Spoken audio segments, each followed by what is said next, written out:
Good evening, all, and welcome into the Back Road. It's In Between Media's fantasy NASCAR and gambling podcast.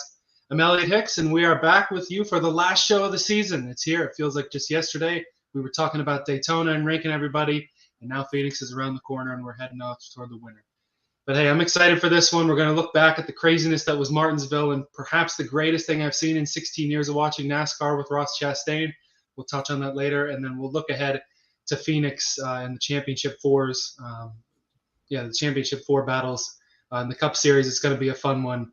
And we're going to have some special guests on here in a little bit. First, we got to start with none other than our special guest of the season, Rod Villagomez. This has been a lot of fun having you on as a co-host this year, man. How you feeling? Cheers, gentlemen. Yeah, this has been a blast. Absolutely love what's been going on. I mean, talking NASCAR has been fun already, but like with you guys, I mean, look, I don't want to say that it's better than Cody because Cody's listening. But you know, just let's just say that if there's a 1A and a 1B, you guys are 1A. I mean, just kidding. I'm so glad you guys had me on. I hope to come back. I hope to remain. Absolutely. Definitely been a lot of fun, guys.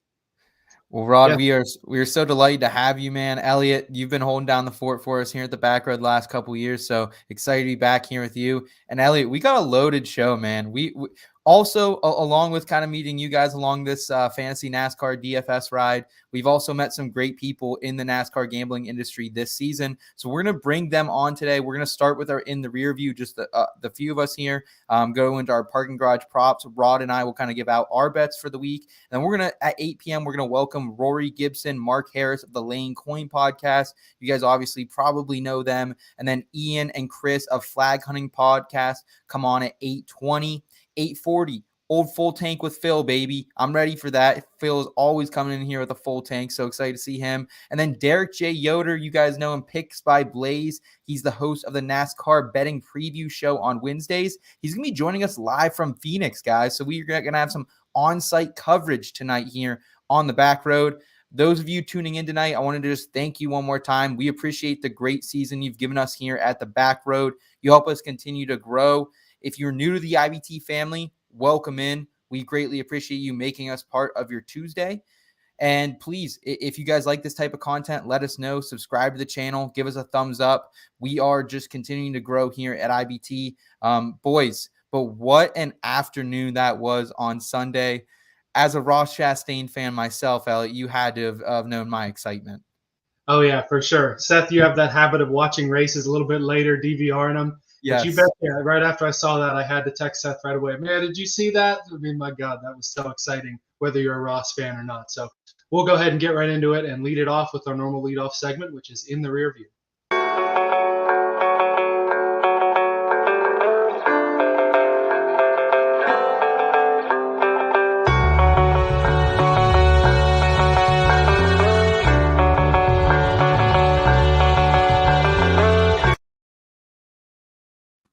So taking a look back at Martinsville, I know that we all want to gush about Ross Chastain in that move, but first we have to give props to Christopher Bell. He's had perhaps the most clutch postseason in NASCAR history since this has been implemented. He was down and out heading into the Roval. They had to win. He wins it. They're down and out heading into Martinsville. He's got to win to get to the championship four, and he wins it. And he'll battle for a title. It'll be him, Joey Logano, who got in via a win earlier in the round. Chase Elliott's back for another shot, and of course Ross Chastain battling for the title at Phoenix. So again, before we get into the Chastain thing, what were some of your other favorite moments about Martinsville, guys?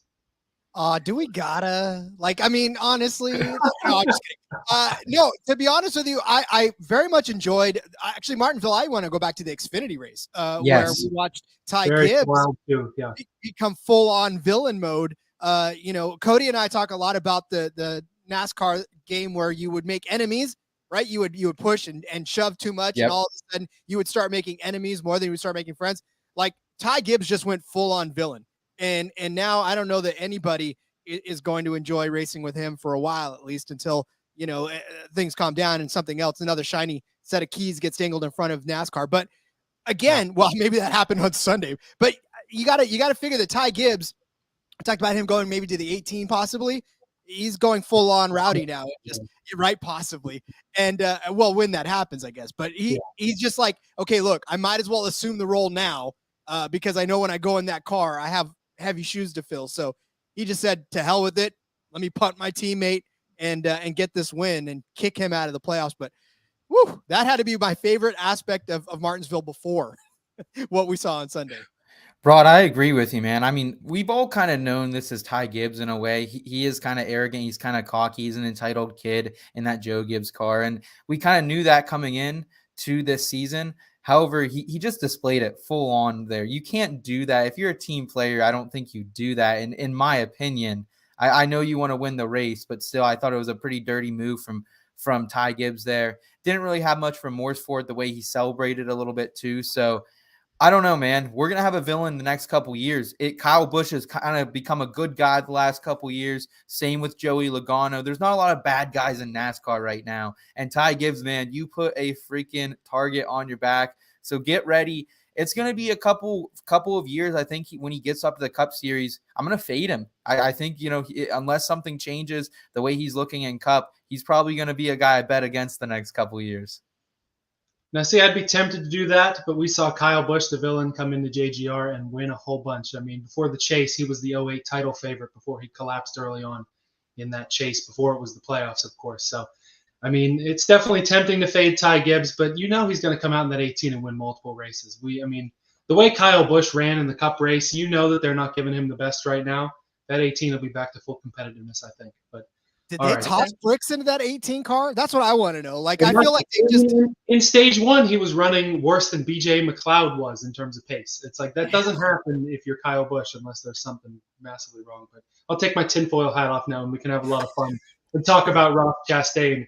That's just the most ridiculous thing I've ever seen. I mean, you listen to the radio transmission. He asked to make sure we got to get the 2 spots right. They're like, yep. Just pulls it into 5th gear and rides the wall all the way around. Gets lucky and makes it stick. And not only was it great because of Chastain making it in, he knocked Denny Hamlin out. And I've made my Denny Hamlin disdain public. But even beside that, you do got to feel bad for Denny a little bit. But it really doesn't matter because of how insane that was from Ross Chastian, guys. I mean, you want to talk about a guy who wants to do everything in his power to get the best out of what he's given. That's Ross Chastian. I mean, yeah, I mean, you're risking your body, though, at that point, too. Like, honestly, if something goes wrong, like, maybe that doesn't end so well for Ross Chastian. So we got to give the man credit. Like, that takes some real balls. And people like Kyle Larson can come out and say what he wants, that it's bad for the sport. You have NASCAR trending on a national level now. The ratings have not been this good in a long time, and Ross Chastian is a big part of that this season. So I think this is great for the sport. He cashed that top 5 for me right at the end, so I was riding high. What did you think of this, Rod? Because I was on sky high after this. So my brother and I were texting back and forth, and he says to me, if Briscoe gets in or if Bell gets in, this is probably the worst thing that could happen to the sport of NASCAR. Like, just so much craziness in this point system and blah, blah, blah. He's like, I hate this sport. I mean, obviously he still loves the sport, but he's like, I hate the sport. I was like, yeah, man, that's ridiculous. Cause most of my bets were losing at that point. So I was just pissed off anyways. So I was like, oh man, yeah, this sucks, blah, blah, blah. And then literally 5 minutes later, that happens. And I text my brother back, and then they have us back. Like, literally, that was the defining moment of not just that race, but a lot of people's remembrance of NASCAR in general. I mean, everybody has that one thing, that one memory that they go back to and say, I remember when Dale won the Daytona 500. I remember when Jimmy won his 7th championship. Like, I remember all that stuff, right? Now, I remember all that stuff too. But what I'm going to remember more than anything now is when Ross Chastian threw that shit in the wall, let it stick, and went all the way around for the chance to win a championship. Like, he had, I was telling Cody in the recap episode that we usually do, I said, there are script writers out there that are pissed that this happened in real life and not in a movie, because they're like, man, this was the perfect plot. Ross Chastian had one move to make and he made it, right? And just like in Top Gun, where they were given that briefing and they said, look, he performed a split S, he went down below the hard deck, engaged, but he proved exactly what he shouldn't do next time, right? That's what this is. It's like Ross Chastian made that work, but I think we've proven that you probably shouldn't try it again because all the conditions were right for that to work, and it may never work again in our lifetimes. Yeah, and I mean, people are so overblown about this being so bad. It's disrespectful. First of all, Kyle Larson was the one who did this at Darlington last year, tried to ride the wall and just make it out there. And of course, we saw Carl Edwards back in '08 do it. This isn't something guys are going to be trying every week because Martinsville is probably the only place it works. I mean, I don't even think it works the way Bristol's set up. I don't think it would work the way Phoenix is set up. Martinsville just being this paperclip bull ring type of thing, he was able to just send it for one set of corners and make it work. But all this controversy is so overblown. They don't need to make a rule about it, whatever, because it's literally only something you're doing in that case is we need the 2 spots or else our season is done and we can't race for a title. You go and get those spots. And Seth, you made the comment about him having some big balls, probably about the size of watermelons carrying him around in that wheelbarrow after that race, figuratively, just absolutely nuts. But it did put him in, and if we don't have anything else to talk about Martinsville, we can move on to our parking garage props. What do you say, boys? Yeah, everything was. Only thing I'll say, boys, is also like we talked a little bit about it, but hats off to Chris Bell too. I mean, like you said, Elliot, this might have been the clutchest postseason I've ever seen from one driver in particular. So hats off to Chris Bell. I mean, he looks like a 19-year-old kid out there. I know he's a little bit older than that. He's about our age, Elliot, but still coming out here and just doing what he's doing, man. It's so cool to watch. So I'm excited to break it all down, guys. Let's go ahead and do that here in Parking Garage Props.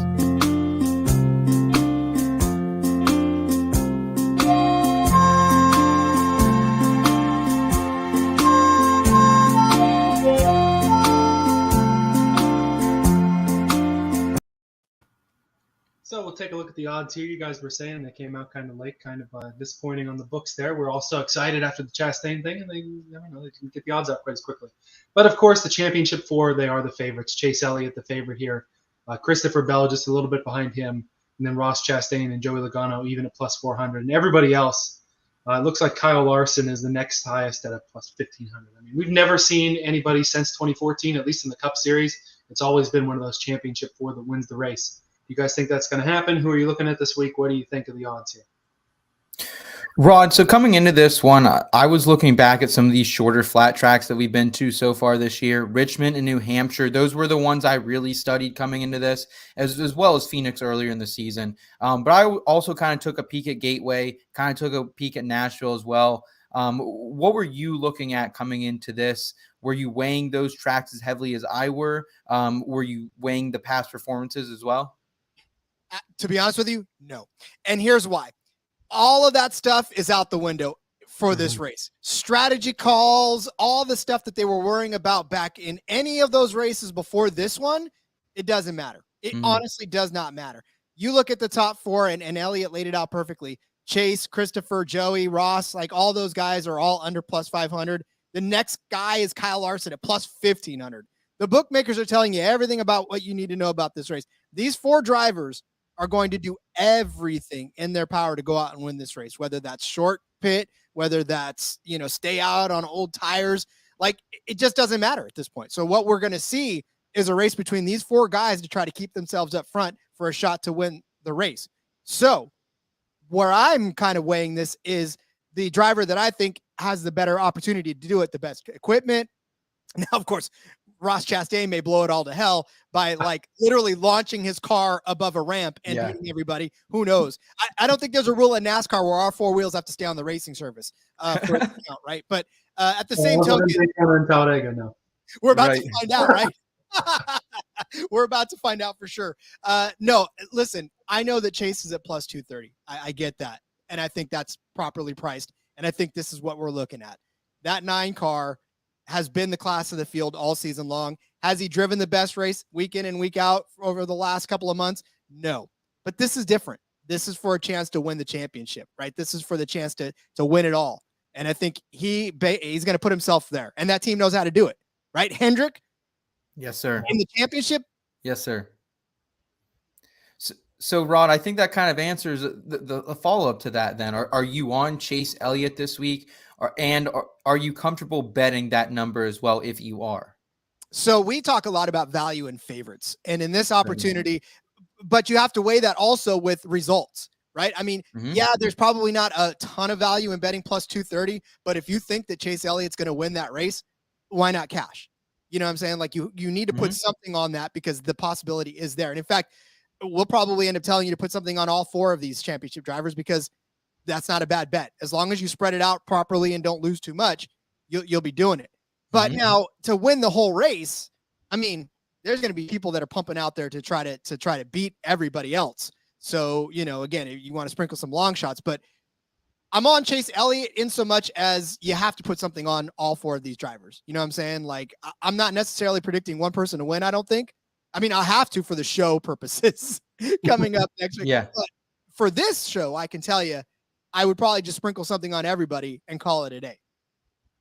Okay. Yeah. I mean, it makes sense there. If there's one person, and Elliot, you just published a column earlier today, and I know you were on him as well. If there is one person I am more confident in the other, I think it's got to be Chris Bell. And that's coming from a guy who's tailed Ross the whole way. I do have an outright on Ross to win the championship, I think right now, like 3,500 to 1. Like, I got him not super early, but late enough in the season that I got a decent number on him. So I'm riding that ticket. But if I am placing an outright here, and like you said, Rod, I probably will sprinkle, a half a unit on some of these other guys I might not think can win. But I am looking here at Chris Bell, and these are just his tracks. If there was a championship track that was scripted for Chris Bell to come win it, it has to be Phoenix, guys. 6th in the spring at Richmond, 2nd in Richmond earlier this year, 1 New Hampshire. That's another great comp track for this. He's been top 10 at Gateway, at Nashville, and Phoenix. He was battling stage points earlier in that race too, before he kind of got caught up in an issue. So I just think overall these short, flat tracks play so in the favor of Chris Bell, and he just showed us what he can do on these short tracks last week in Martinsville. I just think at the end of the day, Chris Bell has the best opportunity here. I get why he's not priced up with Chase Elliott, but I think plus 300 is a really good number for him, at least here over on DraftKings. Yeah, so honestly, the way I would rank these 4 drivers, I do have Chris Bell as my pick to win the championship, as I published in my column Through the Field that you can read on the website now. He's my favorite just because, normally in the playoffs, it's almost never the best driver or the best team or the best whatever that wins. Mm-hmm. Usually whoever gets the most hot. Chris Bell has been the most clutch. He's got all of Joe Gibbs Racing and Toyota behind him. I think that he's got to be the favorite here just because of those clutch performances. I would have Chastain second just because we just saw he'll do literally anything to win. I believe he was 2nd at Phoenix in the spring. So I think that he's got to be the number 2.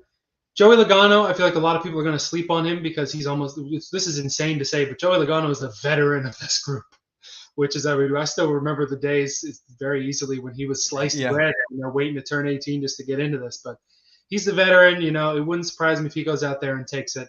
And then I have Chase Elliott at the bottom. I mean, he's got all the Hendrick resources, but maybe it's just because his personality just seems so apathetic. I mean, when you normally make it to the championship 4, you're excited about things, you're looking forward to it. He was more upset that they didn't make the Owners' Championship after Martinsville than he was about anything else. I mean, I don't think that's going to affect his performance necessarily. I think that he'll still be as clutch as he can. But, I mean, I'm just not feeling Chase Elliott quite the same way, mostly because his playoffs have not been all that great. I mean, he's put in performances when he needs to and has made it all the way to the championship 4. He earned the regular season title, everything like that. But just the playoffs have not been all that inspiring to me with Chase. And maybe that's for good reason. Maybe he has just been riding around. Obviously, that he had to overcome a couple of huge, especially in the first round, having to come all the way back. I mean, that in and of itself, that would have taken a lot of drivers out. Him having it wrecking out in that first wreck, or in that, just using up his entire cushion that he built up in the regular season. I mean, he showed fight, but it's not the same kind of fight that you saw out of Bell. It's not the same kind of fight. And maybe it's because we didn't expect to have to see that kind of fight out of Elliott. Maybe we weren't looking for it. Maybe we just assumed that because Elliott was as good as he is, he's going to be in the championship 4. Whereas Chastain, Bell, hell, even Logano at this point, we were like, oh my God, Ross Chastian obviously made a gigantic move to get there, right? Bell made a couple of great moves to get there. Maybe we're sleeping on Elliott because it's like, of course he's there. Of course, he's got to be there, right? That's a fair point. Yeah. We have, I think this is SC here in the chat saying Larson 18 to 1 is a great number. He said that number is gone now, but it is down to 14 and 1. I like you looking at the value there, SC. I just can't see a world that one of these guys doesn't win it. Maybe it's just because what we've seen in the last couple of seasons.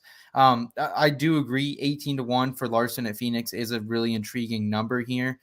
I just don't think I could firmly place a unit on anyone outside this top 4. Rod, how do you feel about the strategy that SC is kind of throwing out, maybe taking one of these guys outside the big 4 here? Well, I mean, it's like we said, you should probably put something on the big 4, but yeah, throw long shots out. You have to throw long shots out every single week because this is a NASCAR race. And these guys, it's the only championship in the entire world where players who are not even involved can still win something, right? And you can still win a race. You can't do that in the World Series. Like a team can't just come out and win a game in the World Series that's not in the World Series. So, the type of thing is just a different animal in and of itself. So, you have to allow for other outcomes. And at 15-1 for Kyle Larson, look, we've dumped on him quite a bit this season as far as him not being as good as he was last season, but he's still Kyle Larson. He can still come out and win. And just like Phil's saying, just like Troy's saying, like Owner's Championship is still out there too. So like Elliot, Larson, even Bowman not Bowman, Byron, the other B, and Gragson. Not that he's going to win, but they're all out there still racing around for a championship, Yeah, I mean, luckily Bowman will be back in the 48 this week. But that was the point I was waiting to make, that this is the first year since this playoff format has happened that the owner's title is different.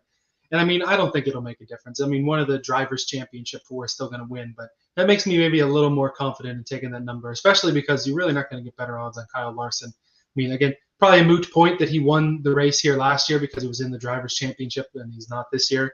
But I mean, he's run better in the playoffs since he's been eliminated than he was, when he was still in it. Had some craziness that got him knocked out there. If they don't appeal the Byron penalty, and if that doesn't get reversed, Larson is in the drivers' championship 4, I believe, if it had worked out that way. So that's going too far back. I'm starting to put the tinfoil hat back on. We don't need to go there. Good time with this, Yeah. Guys, normally kind of how we jump through this slate is we normally talk about top 5s, top 10s, and specials. Odds were really late coming out this week. I'm not sure what the issue was on that. I don't know if they're cooking up something different, these sports books, whatever it may be. I just kind of want to go through our best bets of the weekend outside of outrights here. So I want to go into matchups. That's where I saw some come out that I did like already here. My favorite one right now is Kevin Harvick. It's a pick 'em -110 versus Ryan Blaney straight up. And I just think right now, you look who is the best overall at Phoenix finish position in their entire career. It's Kevin Harvick. You want to look who's the best since 2019? It's Kevin Harvick. 6 here in the spring. He almost won Richmond in the spring before losing to Denny Hamlin. He won it in the fall. Top 5 in New Hampshire. I feel like Kevin Harvick is a slam dunk. He's someone outside of this big 4 group. I'm putting money on him. And if you like him there, he's also over on DraftKings in Group A against Blaney, Larson, and Hamlin at plus 320. Obviously, Hamlin's kind of going to give it hell here at Phoenix. He always does. However, I like that plus 320. I think it's a really generous number. I just don't see Hamlin being into it this week after what happened to him last week.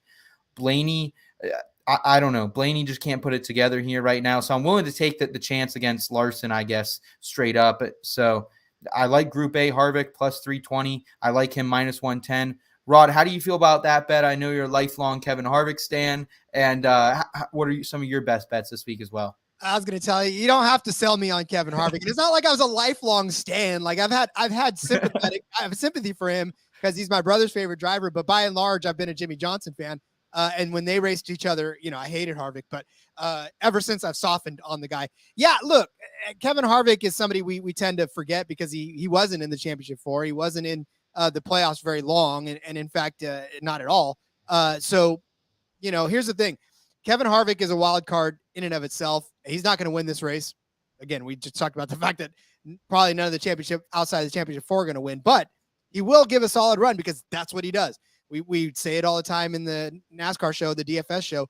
This is your weekly reminder to put Kevin Harvick in your lineup because he's going to give you a solid finish. He's going to give you some decent points. So to win a group, to place well in a head-to-head, yeah, I like Kevin Harvick for sure. He's got his regular crew chief Rodney Childers back with him this week as well. They got one more ride for the season, so that could affect him as well. And I see in the comments here, there are a few bets here. Eric Almirola is a big moonshot. Harvick. Moonshot from Mark in Mississippi. Who's surprised by that? Not me. And then he's got Harvick as apparently plus 2,500. Any other week, I think we'd say, yeah, throw some stuff on there. I think those are they're just too far gone to get a win in the championship 4 here, honestly. Yes, something interesting here from SC right now. Harvick top 10 is interesting, but has a little too much juice right now. I agree on that. I was kind of looking at Harvick's number earlier for top 10. I don't really like the top 10 market right now. I don't know if it'll adjust, but I'm kind of staying out of that and kind of staying out of top 5 outside of this championship 4 here. Rod, take us through any of your best bets that you've placed this week or you're monitoring. I know it's still early in the week and we're kind of fluctuating right now. Well, I'm seeing right now that there is a Kyle Busch versus Martin Truex Jr. prop out there. Martin Truex is on the -125 side of this. Kyle Busch is at +105. We just talked about the fact that Kyle Busch has had absolute total cement in his trunk over the last couple of weeks. And last week for sure. Like, I don't know if they really weren't just putting big cement slabs on his car and letting him drive around with those on it instead of tires. So I know that the Truex side is juiced a little bit at -125, but Truex has actually shown, and Cody likes to joke, that Truex Jr. is retired and that, you know, he's definitely not a driver anymore. He's a retired driver on the track, but he's shown speed and he's been in the conversation over the last few weeks. So I know, you know, again, like I said, this is the favorite part of this, but I do like Truex Jr. over Kyle Busch, and I probably would have taken it if it was an underdog as well, because I really do feel like Martin Truex is actually driving for more than Kyle Busch is at this point. I mean, now you're starting to see Kyle Busch wave goodbye. This is it for him in that 18 car. And now their narrative could be there that he's going to try to go out and put one good show on now for his rowdy fans in the 18. But I don't think he cares at this point. I honestly don't think he does, especially after last week. But Truex, on the other hand, coming back for another season, wants to make a good impression again on that 19 team, and then the fans of the 19 send him out with some fun. So I'll take Truex over Kyle Busch at -125. I'll honestly probably be joining you on that one, just hearing that came out as well. Truex has been hot lately. Kyle Busch, cement in the car. So, Rod, I like that pick, man. You always have some value for us. Guys, the hour is 8 o'clock, though. I think we should go ahead and welcome in here our first group of guests here on the back road tonight. And to do this, I'm gonna crack a fresh Busch Light apple because I know this will get the boys going. First of all, I want to welcome the first half of the Layin Coin podcast. This is a man who is just an absolute stallion, just an absolute dog out there, crushing bets every single week, crushing lattes every single week. He is one half of the Layin Coin podcast, guys. Give it up for our guy Rory Picks. Yeah. What's up, fellas? How y'all doing tonight? Hey, let's go, Rory. Cheers, buddy. I got a special. Look at. I could do that for you. I can give you some applause. There we go. There we go. I got the big TV on up top. I'm looking at how beautiful I am up there on live television. Rory, how are you doing tonight, brother? How are the lattes cracking? How was Martinsville for you as well? It was pretty good. Had a blast. Some guys at NASCAR, Ray and Joe, they hooked me up with some pit passes. So had a good time. Took the kids. There we go. Took the old lady. They had a blast. Whitney and me, we went back, on Sunday by ourselves. The kids hadn't been to a race yet, so I was trying to figure out if they could make it. And they loved it and was disappointed that they weren't going back the next day. So I was like, you are my kids. I don't have to check and see if I'm the biological father. There we go. So, there we go. No paternity test. Everything's good. And then coming into Sunday, I don't know. It was something about Martinsville, and it's like, I don't know. I didn't really feel like putting out a big card just because I didn't know what kind of chaos we were going to see. So I decided to live bet it. Well, my internet wasn't working down in the pits. So luckily it wasn't, because I was going to take Denny Hamlin live at 800 and worked out perfect, because about right before the end of the second stage, I was like, let's go out to the truck. I was like, let me just see if it starts working if we get out of here a little ways. I was like, I need a few Busch lattes anyway. And here we are, internet perfect. We get a little Ryan Blaney first at 1,500. Could see he was moving up. And then I was like, Christopher Bell just passed Custer for third. I was like, they still have him at 700. I was like, let's jump on that. So there we go. Everything worked out beautiful on that evening, and ended up coming back in the track. Watched it from 3 and 4 and got to experience the whole wall ride thing and everything. It was beautiful. It was like the craziest sound I've ever heard in my damn life. I thought his throttle was stuck.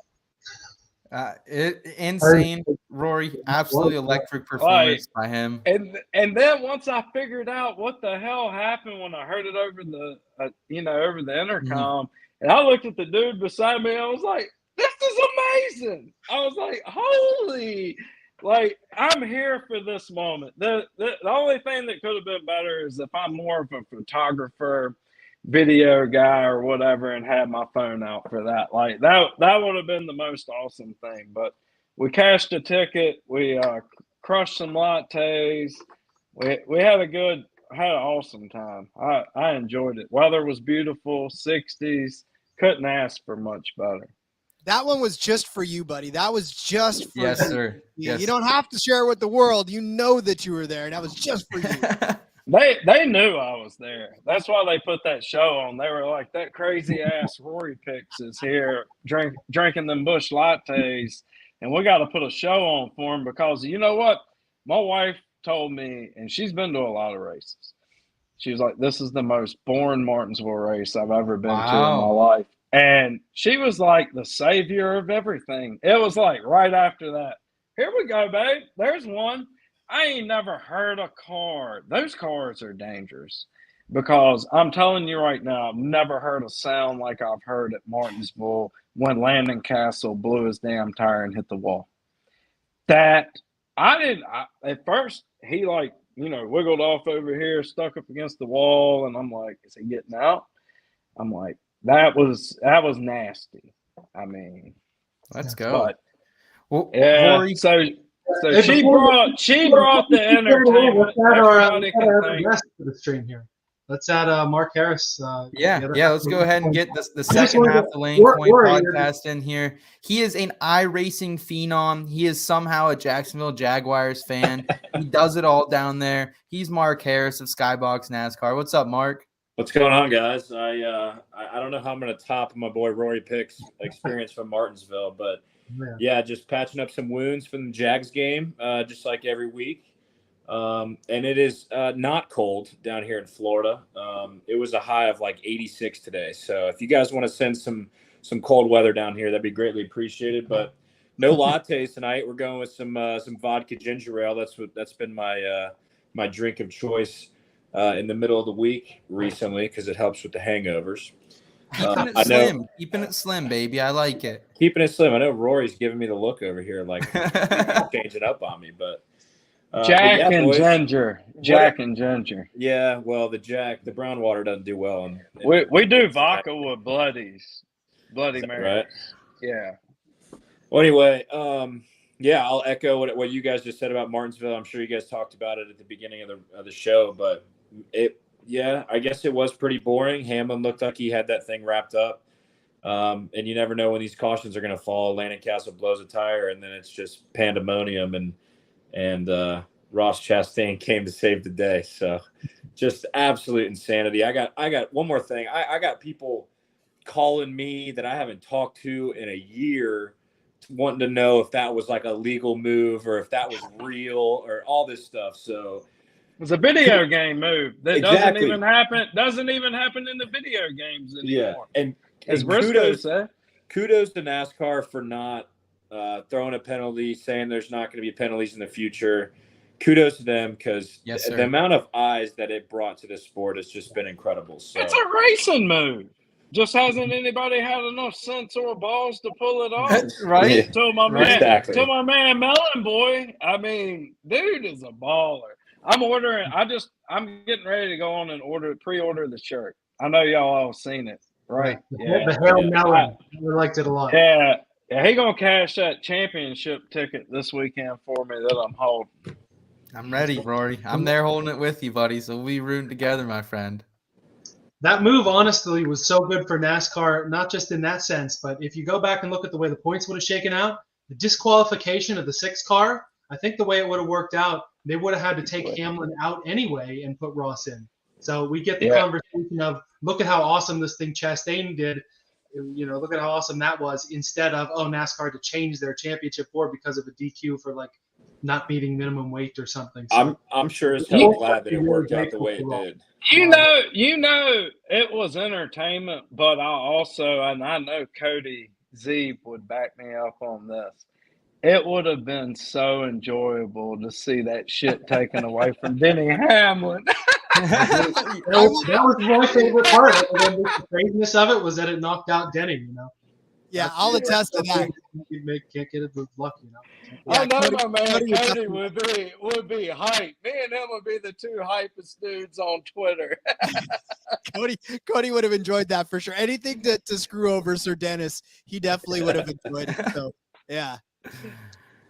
Well, guys, let's talk a little bit about, let's shift gears here. Martinsville was electric. Rory, I'm happy that you, Whitney, and the fam could experience some of that weekend over there. We got Mark in Mississippi saying he's also holding a plus 4,000 Ross Chastian ticket. Let's go. We appreciate that, Mark.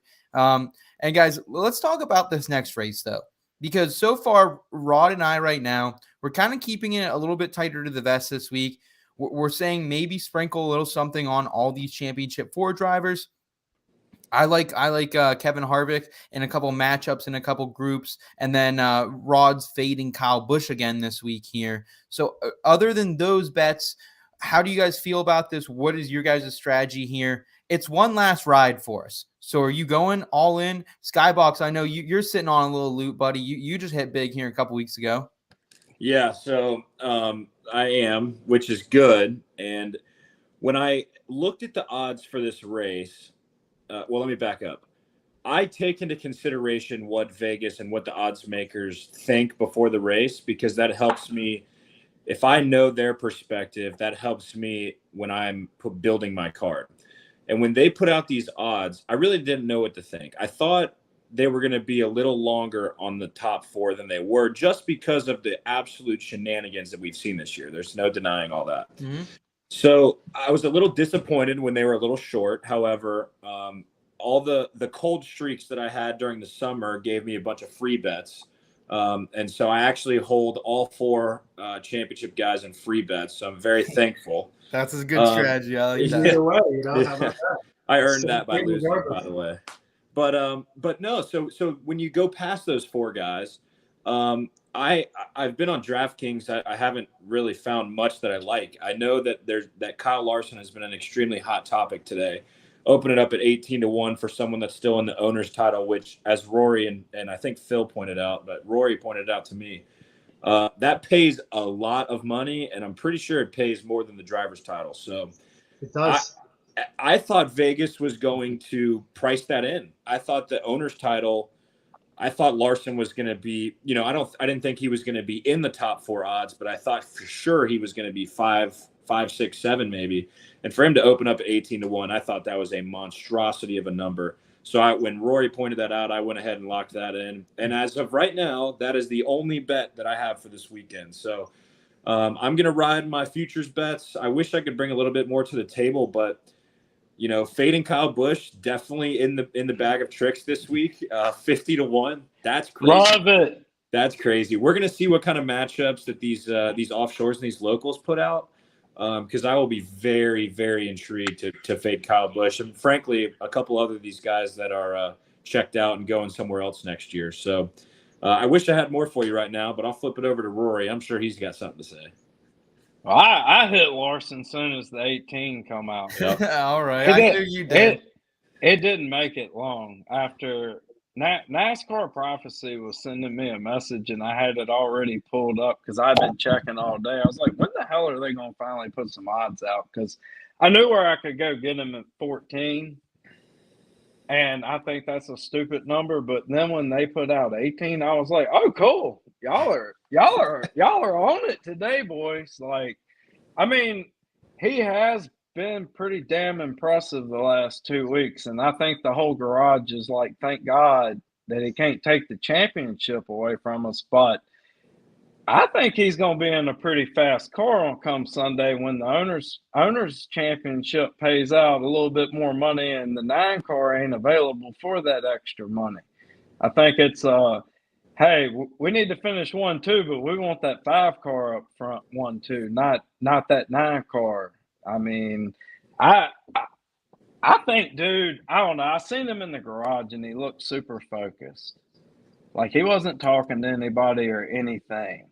And that tells me he's still in it. And to pull off a second, and he almost wrecked Bell. I mean, I was watching that. I mean, they got into it coming down the straightaway. I'm sitting there like, oh my God. I was like, my damn favorite driver has done screwed me out of winning today because that's going to mess Bell up now from getting up there. And luckily we had enough time. Tire fall off came into play. I mean, I thought Goodyear brought a pretty good tire to the track. I mean, they could pass on the outside. If you had a good enough car, you can make a move on the outside, and that wasn't available, in the spring. And restarts were a little bit better because they could hang on for a little while on the outside, and they just didn't all fall to the inside. But I got Logano 1,600. I have Chastain 2,500.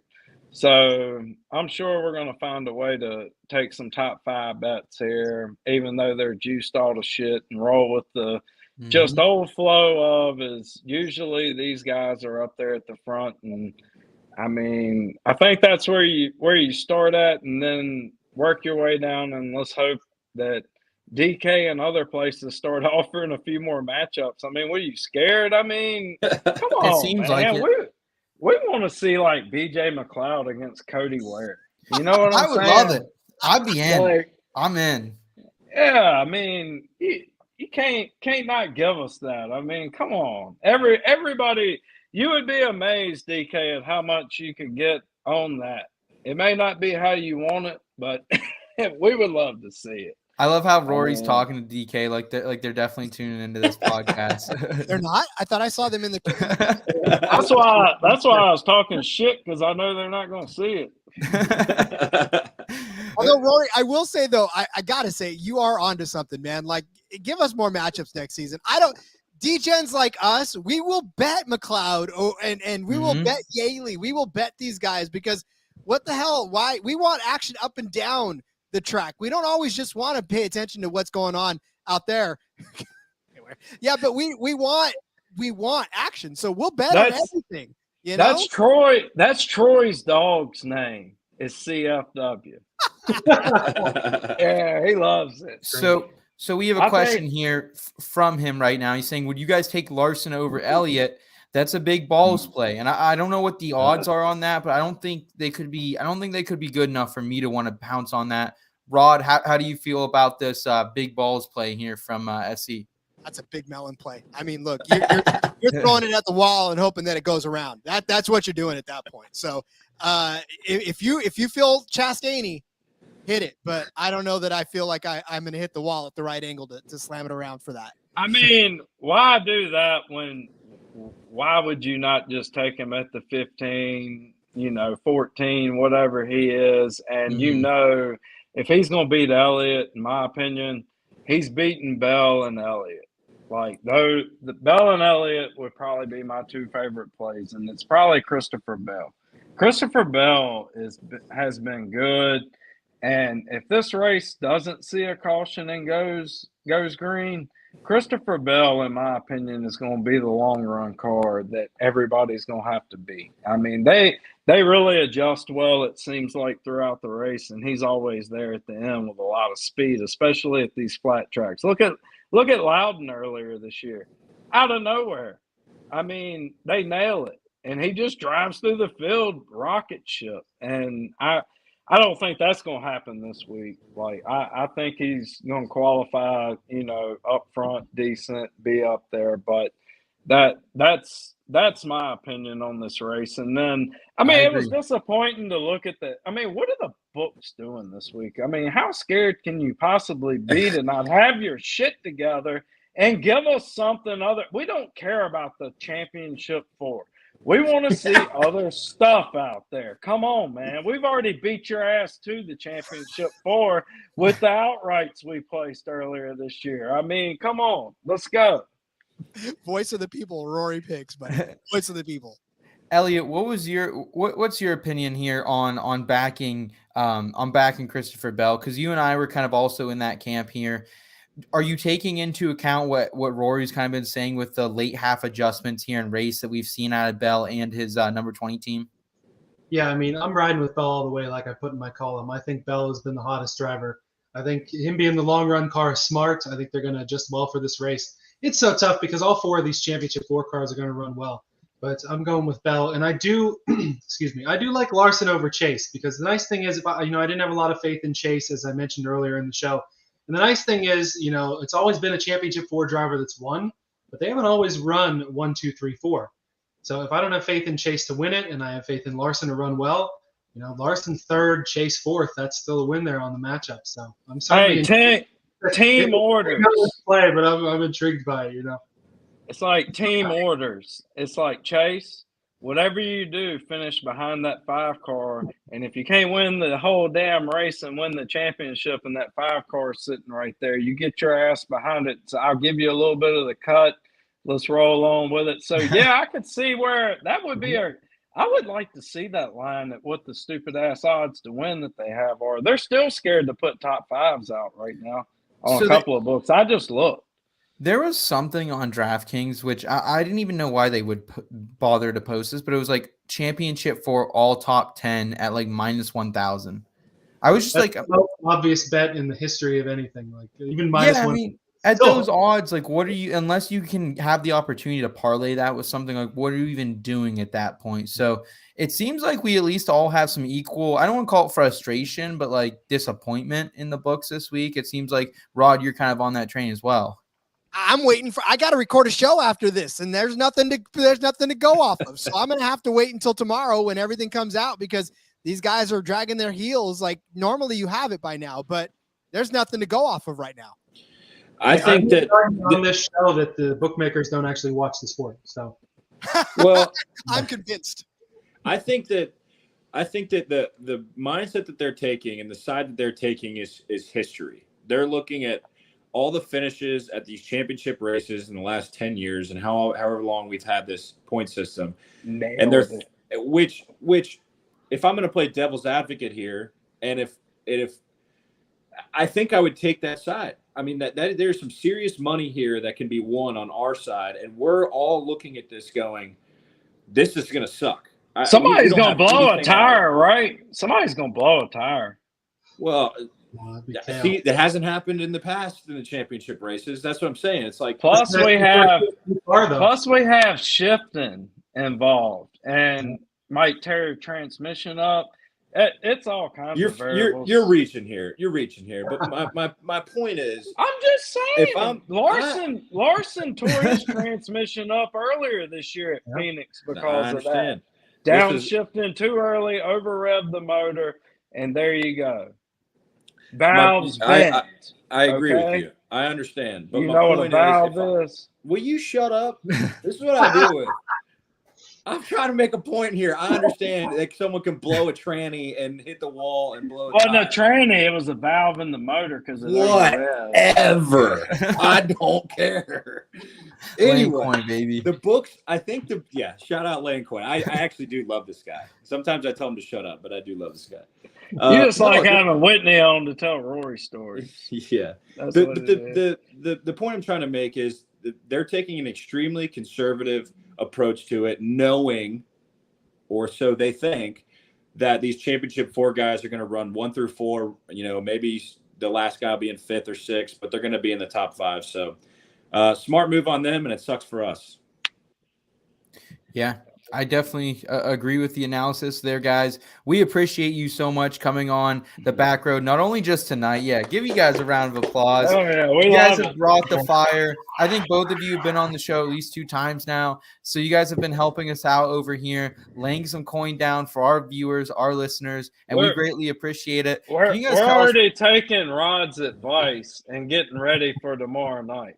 He said he's going to need a lot of Busch lattes. And you know what's even better, Rod, is you won't be like trying to go to bed or rush us off the show because you're 3 hours behind. So this could be the record tomorrow night.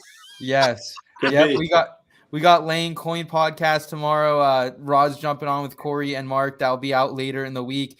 Guys, tell us one more time where we can find you the rest of the season, how we can best support you through the off season as well, because I know you guys aren't you're not done making content anytime soon.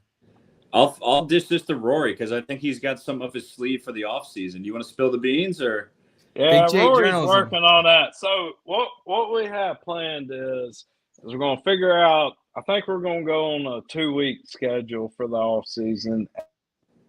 I'm just going to divide it all up, see how many weeks that is till Daytona, and we're going to start at the bottom and work our way up from breaking down each driver and what we expect for the off season.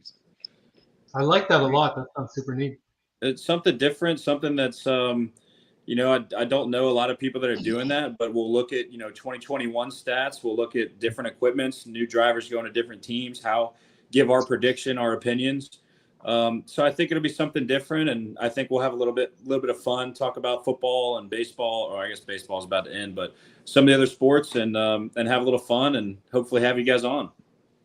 Yeah, awesome, man. I'm super interested. I mean, we all love talking about some Todd Gilliland here, right? So hey, Rod said it earlier, bottom to the top, baby. Yep. I know you like my flag back here, Elliot. Oh yeah, the old helmet. Big Dale Jr. fan. Then Martin landed the sun drop helmet. Have you seen that? I did see that. Yeah, super nice for sure. God. Just today, the Bass Pro Shops late model coming out too, and Junior's running 2 Xfinity races next year. So already something for Junior Nation. For sure. Yeah, boys, guys, appreciate you guys having me on. We appreciate you guys. We will see you very soon.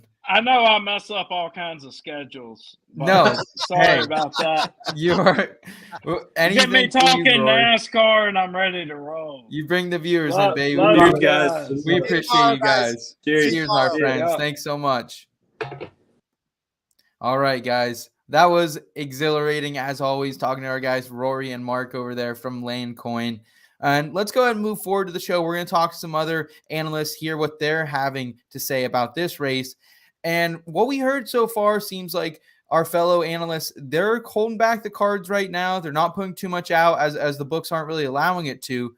We're going to bring on someone who's always throwing a little bit of coin out there as well. And I don't think he's going to be holding back. He's a man of models. He's a man of many bets each and every week. Let's go ahead and bring on Chris from the Flag Hunting Podcast. Chris, what is up today, our friend? How are you doing? Boys, this is awesome. Glad to be here. It's crazy that we're already here at the finale. Like, it feels like we just started the season yesterday. But absolutely nuts. Yeah, obviously I'm glad to be here. Glad to be joined. I think it's the first time I've been on here with Rod. I've been on Rod on the live shows, but this is the first time I'm in the background with Rod. So this is exciting. Rod's been dodging you. He doesn't want to be apparently. Chris, Every time I see you on the show sheet, I'm like, no. I'm not taking back. No. I'm not riding shotgun. I'm going solo. But it's good to be on with you. I'm excited. We haven't had a chance to talk on the back road. So yes, I'm very happy to be on with you right now. Good stuff. Awesome. Chris, how are things going over there at Flag Hunting? What are you guys preparing for here as we move forward towards the championship race? Yeah, right now it's all guns ablaze for this championship race. Obviously, he's working on golf models every week, so he's got the golf side of things. We don't really get much of an off season, so even though this is the last week for me, quote unquote, golf, we're going to keep on going until he gets like a 2-week off season at the end of December, first week of January. So we'll still have golf shows out every week. And then we got a few off-season pods scheduled. I think me and Phil are going to try to do some silly season pods. We love doing that when me and Phil get together. And then I kind of hinted at an idea of trying to get a few analysts together to do like a little bit of a dynasty draft live on our show. So, we got some things floating around. Very cool, man. Yeah. Dynasty, that's we've never done dynasty leagues, Elliot and I, but we've done some redraft. I know Rod's been on a redraft last couple of years. So that's definitely exciting. What was your overall thoughts from that last race, Chris? How were the bets? You kind of came on the show. I know you had some really interesting bets going out. What was your impression of it all? Obviously, I know you have to talk about the Ross Chastian move as well. Yeah, I feel like everyone's going to talk about that when they come on here, right? Yeah, I think the Ross Chastian move probably made the race, to be completely honest with you, because I think most of the race was a snooze fest, to be honest. I mean, that sucks, but yeah, I mean, our bets were okay. Let me rephrase. Our bets were okay pre-race, but then we did catch Seabell live at right at the end of stage 2, so we were able to make up for it. We ended up going plus 12 units on the day. We hit Seabell 10-1 live. We had a Blaney top 3, and we had a Byron over Truex in stage 1 matchup. So good to at least be positive on the race. And then, yeah, obviously the Ross Chastian move. I mean, that's just incredible. I cannot believe the fact that there are drivers that are like trying to dislaw it. Like, I think it is amazing for the sport. I just saw a tweet just before I was jumping on here. I think that NBC tweet is up to like 50 million views. I mean, that's what we want for the sport. Like, you know, there's that quote of all press is good press. Like, regardless of how you feel, it's bringing eyes to the sport. Yeah. Chris, I definitely feel that, man. I mean, a lot of people had mixed feelings on this move from Ross Chastian, but it did bring eyes to the sport. So we're happy to have that here, even though it's the end of the season. Hopefully that carries forward into 2023. What are your expectations for this race? Right now, Rod and I, we're kind of keeping it at close to the vest a little bit. We're not having huge cards right now. We're taking some sprinkles here on the championship 4. We heard from Rory and Mark. They're taking the Larson long shot right now. And then we have a couple matchups here as well. What have you found valuable? And also, what are you kind of predicting here in your model? How'd you lay this out this week? Yeah, so I think I'll start out by saying I think we all have the Larson bet, because that just makes way too much sense. Like, the fact that I think the books are forgetting the fact that he's part of the Owners' Championship. And like Mark just brought up, it pays more than the Drivers' Championship. So there's no reason why he should be, 14, 15, 16, 18, whatever it is you get him. I would even say up to 10-1. Like, he should not be as far away as these top 4 guys are. It's absurd. As far as other things, so yeah, I put together a model like I do every week. I'm pretty much looking at the last 7 races at Phoenix, and then I'm looking at the tire combo tracks, which in this case it's just Phoenix, New Hampshire, and oh god, what was the last one on there? Richmond. Gateway. Awesome. Okay, Gateway. Gotcha. And then I have the total speed metrics for this year, the total speed metrics from the similar tracks. So we're looking at Loudon, Richmond, Phoenix. And then I always do like a momentum rating. So I look at like the last 6 races driver rating, the last 15 races driver rating, just kind of see what the momentum is coming into this final race. So that model spit out a top 5 of Denny Hamlin, Joey Logano, Ryan Blaney, Chase Elliott, William Byron. Actually, I do want to call it number 6. Number 6 in that model is Kevin Harvick. Okay, baby, let's go. Kevin Harvick I think is an interesting talking point this week, because I know that we all expect the winner to be one of the top 4, because it's happened every other year. But this year is not like every other year. We've had 19 different winners. So I think it's smart to at least sprinkle a little bit down the board. Don't pay this plus 400 prices if you don't want to, hit, most of us have futures anyways that we're waiting on. So like we have a Seabell 16-1 ticket, championship ticket. So we're hoping that hits. That's kind of like our outright for this week. Mm-hmm. But Kevin Harvick, 25-1, I think is worth a look. At these similar tracks, he's 4th in total speed. And then if you look at his Phoenix history, it is pretty impressive. 4th in driver rating, 1st in average finish over his career among all drivers at Phoenix. So let's not forget on the old guy. Not to mention, Briscoe's not in the playoffs anymore. SHR isn't going to be focusing all their attention on him. They can now focus their attention on Harvick. No other team can really say that. And so if you like William Byron, if you like Ryan Blaney, if you like Denny Hamlin, all those teams are focusing on their championship driver. SHR has nothing to worry about. So I think Harvick's a good play. He also has a matchup against Ryan Blaney as well. If you want to use that same thought process of, all the focus at Penske is going to be on Joey Logano, Harvick over Blaney at -110, I think is pretty fun. You don't have to convince me. As a fellow old guy, I definitely agree that Kevin Harvick is a play every single week. Because again, me and Cody always say, plug him into your DFS lineups because he's going to give you a good, solid finish. And it's funny because last season when I was doing articles for DFS and for basically just DFS, I would always say it was Kevin Harvick. Like, this is Kevin Harvick's track. This is Kevin Harvick's track, because week after week, you just see his name littered all over these tracks, and you sort of forget because of all the hustle and bustle. But, we're a couple seasons removed from Kevin Harvick completely dominating the entire season. So, I mean, he's not the same driver that he was back then, but he's still a damn good driver. Oh yeah. I completely agree with you, Chris. And that was one of my favorite matchups of the week, was that Kevin Harvick over Blaney. And I mean, you look at it right now, man, like Kevin Harvick has been running pretty consistently. Even when he got knocked out of the playoffs, he hasn't been bad by any means. He's still competing. So I like Kevin Harvick a lot this week. He's outside of the championship 4. He's my favorite, honestly. Like, and if you want, how do you feel about getting risky there? There's also that Group A matchup. Maybe you don't like it as much because Larson's involved, but it's plus 320 Harvick against Blaney, Hamlin, and Larson. Are you ballsy enough to take that, Chris, or are you staying away from that one just because Larson's in that? Yeah, I think if Larson wasn't in that, I think I'd be on it. But Larson scares me a little bit. I'll be honest. Okay.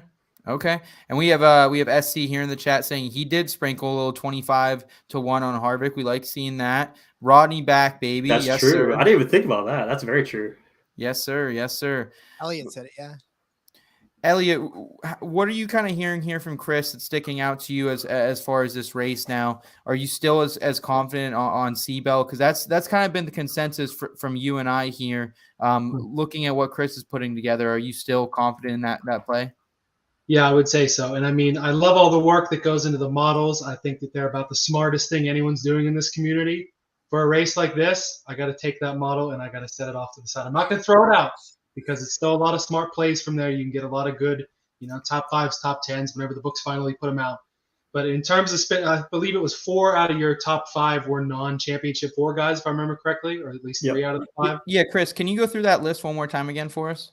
Yeah, here, I'll just read the top 10 for you. So it's Denny Hamlin, Joey Logano, Ryan Blaney, Chase Elliott, William Byron, Kevin Harvick, Kyle Larson, Christopher Bell, Kyle Busch, Martin Truex. Interesting. Okay. You get 3 out of the 4 in there, but yeah, I mean, I didn't catch Logano the first time. I thought Chase was the only one in there, but yeah, the model's not bad, but it's just we've seen it so often that it feels like that all the championship 4 cars have an extra 10th, that they're just an extra, 2-3 miles an hour that just makes them the dominant cars. And this is a year with the next gen car. We could see it completely different. Maybe the championship winner, finishes 26, 3 laps down and just battles attrition. You never know with these next gen cars, but not after everything I'm hearing, I still got to stick with my gut and stick with Chris Bell as my favorite. Hey, I got a 16-1 championship ticket on him too, so I'm not rooting against Seabell by any means. But hey, let's talk about Joey Logano for a second though, because I heard a quote on Door Bumper Clear today that I thought was kind of interesting. They've had 2 weeks to just sit back, play around, do whatever they want to prepare for this race. Does that scare you guys at all? That's a really good point, man. And like, we know Joey Logano has won this race before. I think that scares me almost a little bit more. Outside of a couple, like I don't know. I just don't think he did good enough at some of these races I was comparing him to heavily. I don't think he did good enough at Richmond. I don't think he did good enough at New Hampshire. Obviously, he ran very well at Tennessee and a couple of those other Gateway. I don't know. That's where I guess I thought about Joey Logano. But Chris, you do make a very compelling point there. He's had time to learn this track, so it makes sense. Rod, how do you feel about that point here that Chris is bringing up, just the time factor and that he has been preparing for roughly 2-3 weeks now? I feel like it's a team on a bye week, right? Like when we talk about an NFL team on a bye week, they've had time to prepare, they've had time to rest, and they've had time to get ready. It's just a matter of how you come out of that bye week. But here's the thing.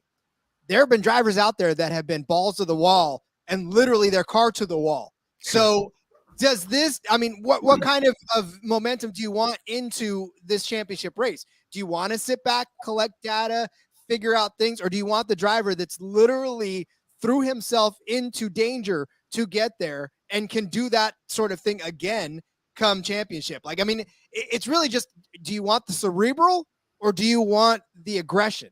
So, I mean, it's depending how you feel, but for me, I kind of want the aggression out there in a championship race, especially in this car. Elliot said it. We've seen some next level stuff happen, and we don't, we've tried to wrap our head around what we've seen all season long. How do we think the championship race is going to be any different? Yeah, and we've seen that aggression from Logano before. I mean, remember 2016, he sent Carl Edwards into retirement because of putting on a block in that situation. Logano can get that aggression, and if this was just on paper, if I was just looking at those, the statistics and everything like that, Logano is definitely super appealing here. And like I said earlier, it's insane. He's the veteran of the group now. He's the former champ, and he's almost won it multiple times. I like it a lot, but I've just seen too much too recently from Bell in terms of that momentum and Chastain in terms of literally doing anything possible, including just absolutely destroying that car to make it into the championship 4. I'm tempted, it's the recency bias. What have you done for me lately? Logano's win was only a couple of weeks ago, but it's not quite what have you done for me lately. And there are teams that come off of those bye weeks and get absolutely smacked. So that worries me for Logano. Chris, when you're looking at Logano a little bit here, or just the rest of these championship 4 drivers, is there anyone that you're confident in placing an outright? Or I know obviously you have some season-long tickets right now, but are you kind of staying away from the outright market, hoping it shifts a little bit? Or what's kind of your general strategy as far as that goes this week? Because it seems like sprinkling it on a little bit of everyone's not a bad idea as well. Yeah, I heard that. I thought that was kind of interesting. Yeah, right now I'm definitely sitting back. I want to see if they do shift at all, especially after practice and qualifying, because I've been burned a few times betting early in the week and then thinking I'm getting a good number, and then practice and qualifying happens, and you either like, oh, I did get a good number, or oh crap, I'm sitting on this ticket that's worthless. So I think practice qualifying is especially important this week. If you had to make me pick one of the 4 right now to sit in here, I actually do think I'm going with Logano. That's why I wanted to see what your guys' opinions were, because if there's anyone who's as good or better at Phoenix than Kevin Harvick, it's Joey Logano. And I kind of do like the fact that he's been able to sit back 2 weeks and, kind of take it easy. They can test things out, run all kinds of simulations behind the scenes without having to worry about the stress of being in or out. I don't know. That's one of those things, like Rod pointed out, like a bye week. Like you always think like, oh, they're going to be well rested, they're going to be good. And then they come in and they get their doors blown off. So like, who knows? But right now, hey, he's second my model, so I got to trust it, right? Yeah, absolutely, man. Trust the numbers. It's worked for you guys so far this year. Chris, we appreciate you coming on, man, giving us all your NASCAR knowledge. Tell us one more time where we can find you and Ian and your guys' work and best support you throughout not just the end of this NASCAR season, but you got the swing season of the PGA Tour, and then you're right back into it again, NASCAR and PGA here in the new year as well. Yeah, so we are at flag_hunting on Twitter. We're the Flag Hunting Podcast on Apple and Spotify, and then we are tracking our bets on the Action Network. It's Flag Hunting Pod as well there. So, yeah, stay tuned for, like I said, we're going to still be kicking all throughout the rest of the golf season and some NASCAR off-season pods. So we'll still be around. We ain't going anywhere. Awesome. Well, give our best to your wife over there. We appreciate her as well, supporting the Flag Hunting Podcast. Chris, have a great night. Thanks again for tuning in, man. We appreciate you. Oh. All right. Wow, you kicked him out quickly. I know. I was a little early on there, Chris. My apologies. You're good. I was just gonna say thank you guys. I appreciate you having me on here, and we'll have to get you guys. We'll have to get you guys on the pod next year. I don't think I had any of you guys on our pod this year, so we'll have to get you guys on. Yeah, no, we appreciate the work with the back road here. We're certainly looking forward to getting on your show for sure. Good stuff. All right, we appreciate you, Chris. Thanks again, buddy. Yeah. Take care. Yeah, and hey, thanks, Seth. You just cost us a chance to be on his show anyways by kicking him off early. Rod, before we jump into this next guest, I gotta ask you, what hoodie are you wearing tonight? Because at first I thought it was at a number 5, like CMC Stanford jersey, because I know you're out that way. Or like what am I? Is this a sports gambling podcast? What is this you're wearing, man? This is the Stockton Heat of the now no longer Stockton Heat of the AHL. They were the affiliates of the Calgary Flames here in Stockton, but they moved now to Calgary. So they are no longer the Stockton Heat, but yeah, this was they replaced the Stockton Thunder as the team in Stockton, and so yeah, this is the Stockton Heat. I should have known it was like some off the radar, like deep cut team. Like that's your brand, Rod. That's your brand, buddy. I tweeted it earlier this week. I've always been that other sports type of a guy. I'm always in that tab. I'm never really a featured sports guy. I'm always that guy that's always saying, hey, did you know about the, Orlando Thunder, or did you know about the, Oakland Panthers? Did you know about the Indoor Football League? And they're like, what are you talking about? See, I thought for a minute it might have been a CFL hoodie. That was my first guess. That came into my mind as well. I wore a red black sweater yesterday. Well, Rod, we appreciate your distinct taste in sports, man. We're also going to bring in another guy who he has a distinct taste in betting. This guy's a little bit of a degen, but we absolutely love him. He has bets all across the board here, whether it's season-long NASCAR, season-long Philadelphia Phillies. He's in his glory right now. So I don't know what we're going to get from this man right outside of Philly. He's the host of Full Tank Phil. Let's go and bring him in. Phil Eastman. What's up, Phil? Fellas, what's going on? I am fired up. You are not only catching me just like on a great week, but the Phillies just hit another home run to go up 3-0. So I am piping hot right now. I'm fired up to be on with you guys. I'm really thankful you guys invited me on, man. This is great. Great way to end the Thanks for coming on mid-World Series game. I'm glad you're able to keep it on in the background too and keep updated. I know. I wanted to blur, don't want to distract, but yeah, I needed to have a quick head turn. You know what I mean? No problem, man. No problem. There we go. Phil, what's been up for you over at the Full Tank Phil podcast? What have you been getting into these last couple of weeks here? Just having a lot of fun. Had Chris on. I know he was just on a couple minutes ago. He was on a couple weeks back.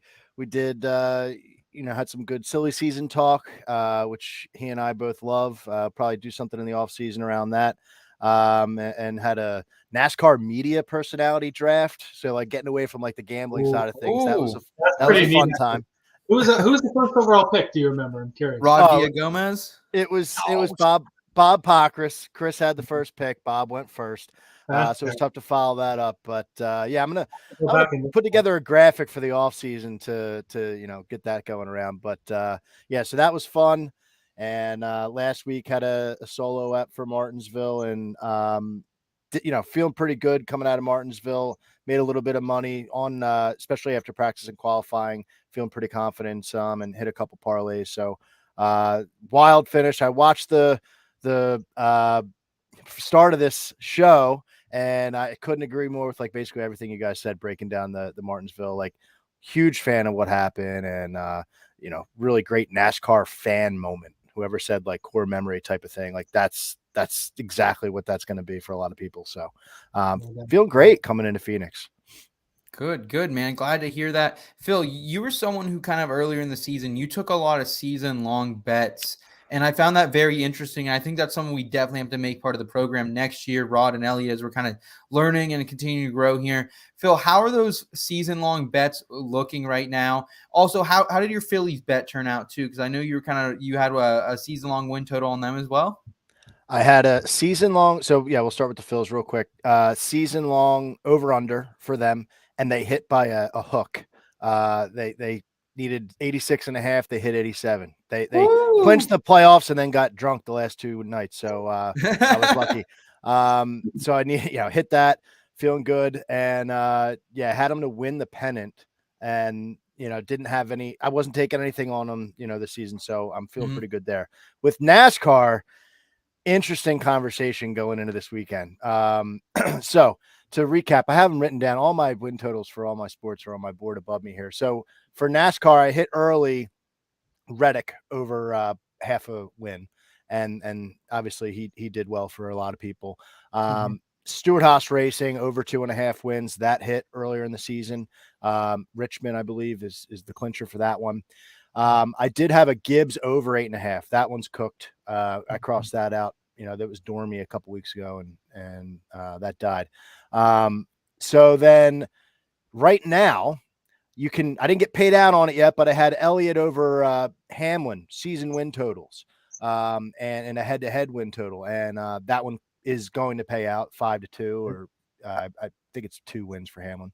So this is where it gets interesting here, boys. Last week I was sitting pretty with one bet, and it was Tyler Reddick over Christopher Bell win total, and Christopher Bell tied it up 3-3. So right now I'm looking at a push, but if that 20 car wins, man, the championship, I'll be cheering for him. I have a championship pick on him for some chunk change, but that would be devastating if he wins the last two and cooks that bet. But the follow-up there to make it even more interesting for me this week is I have Penske's win total, and a pretty penny on that one for me, for my blood. And they're over 4.5. They're at 4. So I was hoping Blaney could sneak in to give me, a couple live bullets. So I got a lot riding on Logano. I have a season championship bet on him, 12-1 from the beginning of the year. I got this Penske win total bet. And I'm going to talk about him in a little bit for the outright tonight. So I guess I didn't think I'd be cheering for Logano to win the championship, but I very much am cheering for Logano to win the championship. That's interesting. That's interesting. Chris is also kind of cheering for him down there. So that's really cool. What kind of led to that? And are you putting anything on him in addition to what you already have on him as well? So when you asked like what kind of led to that, was it just like the season win total stuff overall or Logano specifically? Just Logano in specific, yeah. Well, the season long bet on Logano really is wrapped up into the Penske bet. I thought Penske was going to be very good this year. I did not expect much out of Cindric. He gave me a freebie off the bat. Mm-hmm. I think a lot of us would have thought more of Ryan Blaney. Up until last week, I was jockeying Ryan Blaney, and he just let me down. So I'm shocked that he went winless. I thought this win total would be a cakewalk. And it is proven to be quite difficult. So with Logano, I took him and Blaney like New Year's Day or whenever the championship odds came out, both 12-1, because of that same mindset. I thought Ford was going to bounce back a little bit, and I thought Penske, was going to be legitimate with Keselowski, kind of holding them up last year with that chaos and what he was doing, silly season wise. That's out of the way. We've got these two leaders here. They're going to, take the reins and run with it. Now that could end up being the storyline if Logano goes and wins a championship, but it didn't happen the way I thought it was going to be done. Mm-hmm. So that being said, I mean, I'll jump into this weekend. I've heard you guys talk about, I didn't hear your take on Logano. I heard Chris saying like he liked him, but I didn't hear what you guys had said. So I apologize if it's a repeat, but Logano is intriguing to me because, he has had that time to talk. I heard you mention the bye week. They've had that time to prep. I don't think he really was out to lunch these last two races. I think he showed up, he ran top 10 and competed. So I think that was, a feather in the cap there for that team. They really came with it. And Phoenix, Chris mentioned it a second ago. He's the best driver in this 4 at Phoenix. Now, Bell and Chastain kind of asterisks there because they're younger / haven't been in good vehicles, but there's something to be said. Say again. They're on fire too right now. They're my two favorites just because they're the two hottest topics in the sport right now. Absolutely. And I agree with Rod in the beginning of the program saying, you kind of have to sprinkle on all of these guys. Mm-hmm. So I'm not against that whatsoever. But Logano, like looking at his stats, I was putting stuff together earlier, and he's got the best average finish at Phoenix in the last 5, second best driver rating in NASCAR to Elliot. But on flat tracks this season, he's got the second fastest total speed in NASCAR, the best of the 4. But the interesting thing is he's got the worst average finish on those comp flat tracks. So he's kind of an enigma. Yep. So I like the fact that the books are kind of saying, all right, well, he's dead last in the 4 of them. I guess he's tied with Chastain, plus 330 to win the championship, plus 400 on some books to win the race. I'm fine taking that. Like, so you mentioned like doubling back down. I will double back down on Logano and just, kind of hope that it's a big payout weekend, because truth be told, I have a little bit of something on all these guys to win the championship throughout the season already. Nothing fantastic. I know, Seth, you had mentioned Chastain. You have a monster bet, monster payout for him. Yeah, it probably won't come true. No, my luck. You guys know that with the Eric Almirola a couple weeks ago. It happens, but Yeah, I'm not going to sit here and say like I was some sort of savant and had like Christopher Bell, 40-1 to start the season or whatever. But I do have something on them, all looking at my board here. Like 9-1, 8-1. So happy with that. And then, I mean, the momentum factor, I don't know. Like, I love the thought of the momentum factor because of just like every other sport. You say that. I feel like it's the most difficult to pull off in NASCAR. Like, I don't know why. I feel like, you look at like baseball right now. My boys are up 4-0 now. Like, momentum is a thing, going in one day into the next. But football definitely could see that. I just feel like in NASCAR, it's a little harder to capture. But if anyone's going to be able to capture it, it would be Chastain, with the absolute craziness that came out of that. And the fact that he shifted everybody's mindset in the garage with one move, like he was public enemy number one for half the season and everyone was high-fiving him at the end of that race. So that in itself, like maybe that is, we talk about momentum, just like a weight lifted off his shoulder. Like he's no longer the jerk in the garage. So I'm surprised that he is, set at the number he is. He's tied with Logano for plus 330 to win the title, at least on DraftKings. I thought they would have had him further up. So I think that the books are a little scared maybe because of his lack of experience at Phoenix, but he finished second in a real car earlier in this year. So I didn't catch what you guys were looking at as far as like data sets. I think I heard Rod, you said throw everything else out and this is just its own beast. I was trying to look at the last 5 at Phoenix and then the 2022 like comp tracks, the flat tracks, Richmond and New Hampshire, and then the Phoenix race earlier. I think 2022 has proven to be like an absolute monster when it comes to the data sets compared to track history. So that's where really I'm looking. And that's why I mentioned like the total speed earlier for Logano. It's intriguing to me. But if you're going back to Phoenix in the spring, Ross would be your guy. So, this is a fun week because anybody could really make a case for anybody if they want to.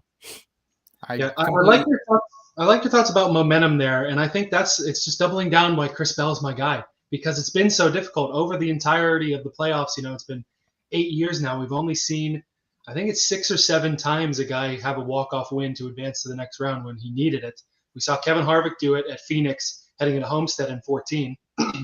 And then we saw Chase Elliott do it in 2020 to then go win the title at Phoenix. Bell doing it twice in this round because it's so hard to get that momentum. The fact that Chris Bell has done it twice just makes him so intriguing. I think he's the guy. I keep reinforcing it. When he goes and blows a tire or crashes in stage 1, I'm going to regret it. But man, I'm at this point, I'm about quadrupling down on Chris Bell the way this show's gone. I'm with you there, Elliot. I agree. We got Stan here in the chat though saying Logano gets no respect when it's all on the line. He has the eye of the tiger. I definitely understand that. Phil, I feel like we kind of compared very similar data sets coming into this. New Hampshire, Richmond, they were kind of the writing was on the wall that those were the tracks we were looking at.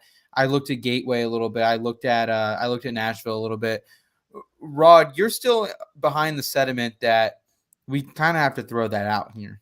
And I would just like you to expand on that thought because you're hearing Chris come to the table here with data sets. You're hearing Phil as well kind of come looking at those comp tracks. And you and Cody are no fools to doing that. But here, what is your feeling after kind of hearing these different analysis from these different analysts here, Rod? Well, let's not fool anybody. Anytime anybody asks me something, I send him to the smarter. So I send him to Phil. I send him to Chris. I send him look, if you want actual analysis, go to these guys. No, honestly, to be honest with you, we've seen so much this season and all of us here have said, wow, this, we've never seen this before. This is new. This 2020 season has given us so many different things that we haven't seen, all the different winners, all of these different track configurations that are going back to back. Again, this has been a living, breathing season. And a lot of times we've taken all of these data sets, we've worked the numbers, and we've come up with these perfect things in the plays that we say, this is going to hit this week. And then 2022 bites us. So if I'm taking all of that into this account, and if I'm taking this whole season of all the firsts that we've seen, of all the spectacular things that we've seen, and I mean, look, this may not win very many people money this week, but I'm just saying, as somebody who's watched this entire season unfold, why would you not just allow for this to be one of those races? We talk about chaos all season long. We've talked about the beautiful chaos that has been this track and this race, and this person's won, and now all of a sudden, we're not seeing this that we thought we were going to see before. We thought we'd see a boring race here. It's been fantastic. We thought we'd see a fantastic race here. It's been boring, right? 2020 has done nothing but humble every single one of us. So that's why I'm saying, obviously do the research, and please follow Phil, follow Chris, follow everybody, because they're the ones that are actually, and follow Seth. But I'm just saying, I'm going to do the research too, but I'm not going to weigh it quite as heavily as I would going into a race that I feel like I know what's going to happen. We didn't know that Chastain was going to like literally drink a bottle of Red Bull before the last couple of turns and throw himself into the wall. You know what I'm saying? So yeah, you're right, Rod. I love that. You know, I love that feedback there, because you definitely put it into perspective that sometimes we can come to the table with all the stats and the models, but at the end of the day, this is the shit show. And it has been, especially this last half of the season. So I completely agree with it on there. I love that feedback there. Phil, we can't thank you enough, our friend, for coming on, sharing your analysis with us, not just tonight, but all season long. You've been riding with us. We've had you on the Gamble on live streams as well. So tell us where we can support you, not just today, not just the rest of this week, but throughout the remainder of the off season here as we push into that as well. Yeah. Full Tank with Phil is the name of the podcast. So you can give that a listen, give that a click. But at Full Tank Phil, Twitter and Instagram. Going through the off season, you know, it's just going to be a fun time to kind of brainstorm, trying to gear up, trying to think of new ideas for next season, try to keep things fresh. And so if anyone wants to reach out with anything to kick over, I'm open ears. And I can't thank you guys enough. A year ago, I was kind of just like, wow, this was fun. You know, another fun year. Okay, I'll see you at Daytona and we'll gear back up. And a year has gone by and it's like, oh my God, like this was such a growth year, meeting all you guys, you know, everybody in this space. It's just like so cool to have this community the way it is right now. And going into Daytona next year, it's like, I cannot wait to see what's in store. Like a year from now, this is going to be an absolute explosion. So what you guys are doing, it's phenomenal. I appreciate the fact that I was able to get hooked up with you guys this year and have me on here and work with you guys in all the different ways. So my hat's off to you. You know, great season, and looking forward to doing it again. And just wanted to throw that out there, talking about chaos there, you know, on Rod's point there. DraftKings does have that prop. Will a non-playoff driver win the race? Plus 500. I don't know if you guys mentioned that earlier, but I'm you know, better than all the other drivers for those odds. I'll take that. So I'll ride with that just for fun. Awesome. Well, Phil, we appreciate you, man. Like you said, it has been a brilliant season. We are happy to have met you and everyone else in this community. Let's keep it up here. Let's root for the Phillies boys. Bring it home for our PA boys. We appreciate it, Phil. Thanks, guys. All right. Have a good rest of the show. All right. Thanks, Phil. Wow. Just electric all the way around today, guys. And it's only getting better. Now we have our final guest on the podcast tonight, and I'm so happy that he could make time for us today. He's been very busy with everything he's been doing in the NASCAR gambling community, not just this week, but the entire season. We're going to welcome on Derek Yoder, who is joining us live from Phoenix, who made the trip down there. He's the host of the NASCAR Gambling Preview Show. Derek, what is up, our friend? How are you? What's up, boys? Can you hear me all right? We got you. You got us. Yeah. I'm live on location. How about that? Let's go. Hey, more so Phoenix, not so much the racetrack. Check it out. Okay. Look at that. Okay. Got sun setting. Hey, Rod, I'm like you. You know, I'm on the West Coast, so I get what it's like. I know. Isn't it beautiful when everybody else is going to bed and you're still up? When the Phillies are playing in the World Series and it's 5 p.m., it's like, well, I could get used to this. Man. Yeah. So I can't wait to listen back to your guys' show and hear how everything's going. I appreciate you kind of being okay with me coming from you from a live stream, not really hopefully it's quiet enough, but absolutely. Yeah, so absolutely pretty cool, man. Derek, we absolutely appreciate you joining us. Wanted to just first of all ask, how was the trip down to Phoenix? How is it down there? How are the vibes going down there? We're just a couple of days away from racing here. Vibes are strong. NASCAR is continuing to be in the news with Ross Chastian. I think this Final Four is incredible. I mean, 4 different teams in the Final Four, which we've never seen. So I think that's really cool. Like I said, I'm curious to hear what you guys think of what the Final Four and how that'll shape out. But no, I mean, vibes are high in Phoenix. I mean, they got a lot of good marketing materials. Oh, here we go. I got you. Let's go. Yeah. All right. A little bit. I love that. Yeah. They're just for you guys. Just for you guys. I paid them off. Don't worry about it. But I got it. Yeah. So vibes are. I just said vibes are high. Vibes are high. So, yeah, can't complain. Yeah, the track. I think we're going to see 3 great races this weekend with the Cup, Trucks, and Xfinity. So it's going to be fun. Awesome, man. And kind of like, have you got any insights from your time there yet? Have you spent any time at the track or anything like that?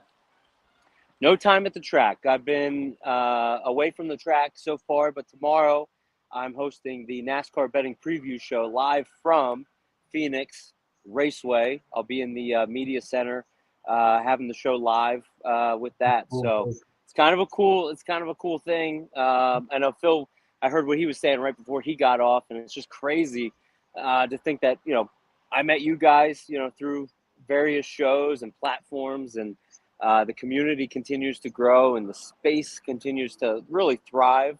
I was not expecting to do the show this year, and to be able to do it from Auto Club through now is like just wild. So, I can't wait to get to the track and check it out tomorrow, and then all weekend, Friday, Saturday, Sunday. That's awesome. That's awesome. Yeah. Derek, from a betting point of view, is there anything that you're going to be paying attention to as you're down at the track this weekend, whether it's watching practice, qualifying, any of these other subsections of NASCAR here? Is there anything specific that you're looking at that we can maybe apply to a Cup Series or another angle here betting? Yeah, so I want to start with trucks, because we get truck practice a day before they qualify and race. So I think there'll be some good opportunity there if we look at, some of the practice charts and how they're doing. You can find different edges and value from that. I think from an Xfinity standpoint, Ty Gibbs, what happens with Ty Gibbs? He's not got a lot of friends. We know that, but how does that play from a betting angle, and how do we apply that, for Saturday? Mm-hmm. So that's one thing I keep asking myself. Al Geyer is a guy that's probably flying under the radar. I've not seen odds yet for the Xfinity Championship, but a guy that's maybe lay a little coin on would be that. So the other thing then in Cup, and Cup is interesting. I mean, Bell's won twice now. He's had to send it twice to advance. Yep. So that's that's momentum, and we talk about momentum a lot.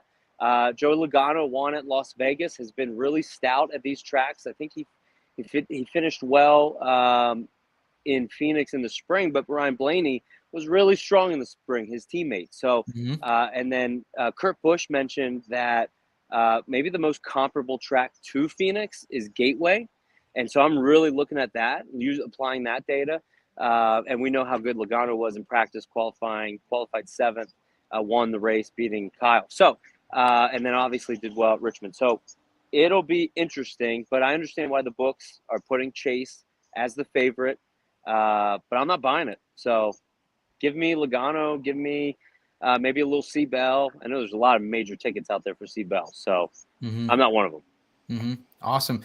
Rod, what questions do you have for Derek here as he's down in Phoenix? What do you have for him, as well as Elliot here? If that's okay for you, Derek, get a couple questions here from the boys. Do you want me to get the band again? I can try to get the band to come back out. Hey, let's go, baby. Let's see where they're at. Yeah, I'm always for a mariachi band. I love it. I slipped them a 10. Maybe I can slip them another 10. What do you got for me, Rod? Well, no. So Al Geyer right now, I'll tell you, is at plus 320 to win the championship. Yeah. I kind of like that. But your Gibbs take is great, and the difference is here where Chastain built enemies throughout the season, and we were always waiting for when is this going to happen? When is Chastain going to get taken out? I feel like the difference with Gibbs, he did it the race before the championship. There's only one other race now. There's no other question. If it's going to happen, it's going to happen this race. As for Chastain, who are we waiting? Do we think Hamlin, if he gets in that vicinity? He raced Hamlin clean, though. He raced Hamlin clean, and Hamlin even said after the race that he respected Ross for how he raced him. But I love the question there, Rod. Let me ask something. I'll interject. How do we handicap Payback? You can't. I don't think you can. That's the sad thing, you can't. You've been trying to do it for months. Yeah, right. Yeah, so I think when we look at Chastain, obviously this would have been the race, and I had called it out. I had said it numerous times. I would say I was wrong. I thought Hamlin would pay back Ross. I think he tried, didn't work. But Ross was smart. Ross decided, I'm not going to get in front of you when you're letting me, so I'm going to back off. Now, Denny won in that, right? Like, Ross should not be in the championship. He should – I mean, he sent it. So, like, he threw a Hail Mary. Like, it was wild. So, so Denny then accomplished a goal there. Obviously, it didn't pay out. So then let's look at Xfinity. So, yes, you have Gibbs, who has numerous rivals already. Like, nobody's helping him out. But 30 laps to go, and you're on that front row, and you can keep the guys behind you, and he's in clean air. We're not talking about rivals. Like, who's going to stop you? I'm not on Gibbs. I'm actually more so on Al Guy. You said it was plus 325. I don't know. That's to win the championship. I wonder what it would be to win. Do you guys think anybody, Xfinity or Cup, any non-playoff guy, any non-championship guys win? So we heard a lot from earlier that Rory, Mark, Chris, a couple of guys here in the chat, they are on Larson. He opened up at 18-1, so I know a lot of people were on him. We got a couple of moonshots here from Mark in Mississippi, but outside of that, not too much love for this outside crew. I know Kevin Harvick had some looks. How are you feeling about that, Derek? No, I'm not on Larson. I really do believe that it's going to be a championship guy. I understand there could be different values. I'm not putting my money necessarily on a guy that's not in the playoffs to win the race. I genuinely believe, and Chris kind of flipped my mind on it, that it is possible more so that a playoff guy is going to win the race. And I was maybe 75-25. I'm 100% in on that. So I understand 2022 in Cup has been kind of crazy where anybody can win, but this is different. And now these teams, and what the other thing we need to look at is we need to look at who is in the Owners' Championship. If you want to get an edge, I think Owners' Championship guys like Kyle Larson, I think he'd be a really good guy to have as a matchup. Maybe not against a playoff guy, but maybe somewhere else down the line, because he's in that Owners' Championship battle. And I think that'll play into kind of those strategies, but I think a playoff guy wins the race.